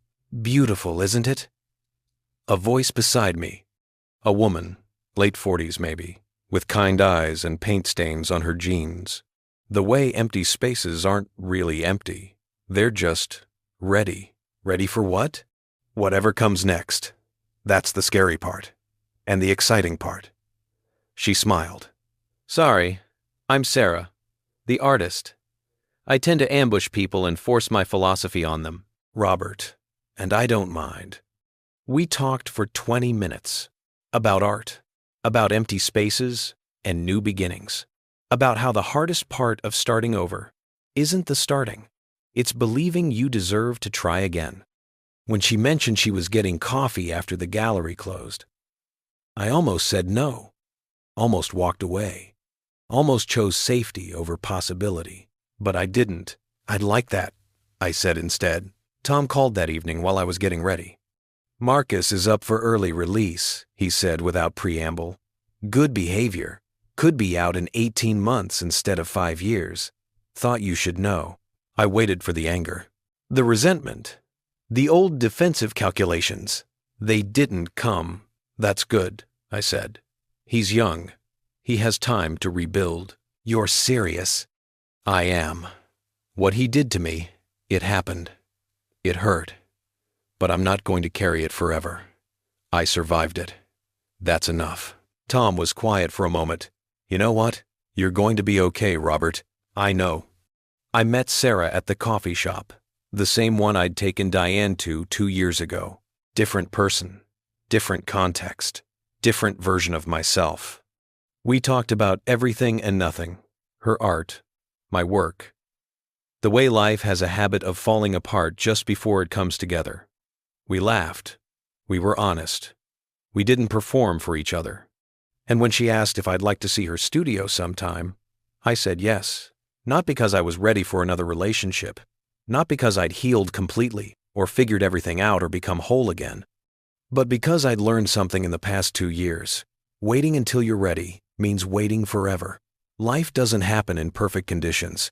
It happens in the mess, in the uncertainty, in the moments when you're still carrying weight but choose to move forward anyway. That night, I sat at my desk and added these final words to the story I'd been writing. This is what I learned. Revenge can be quiet. Justice can be merciful. Survival can look like strategy until you realize it's just another word for refusing to be destroyed. But living, real living, requires something harder than any trap I ever built. It requires opening up again, risking again, choosing hope when fear would be easier. Marcus tried to destroy me. Diane chose him over me. I built defenses that worked, but the real victory wasn't outsmarting my enemy. It was choosing not to become one. I am 53 years old. I am divorced. I carry scars that will never fully heal. I am not the man I was before all this started, but I am here. I am standing. I am beginning again. And that, I've learned, is enough. More than enough. It's everything. I closed the laptop and looked around my house, at the furniture I'd chosen, at the life I'd built from ruins, at the empty spaces waiting to be filled. Then I turned off the lights and went to bed, and for the first time in 2 years, I slept without calculating the next move, because there was no next move. Just the next day, and the one after that, and the slow, steady work of living instead of surviving. The story was over. The life was just beginning.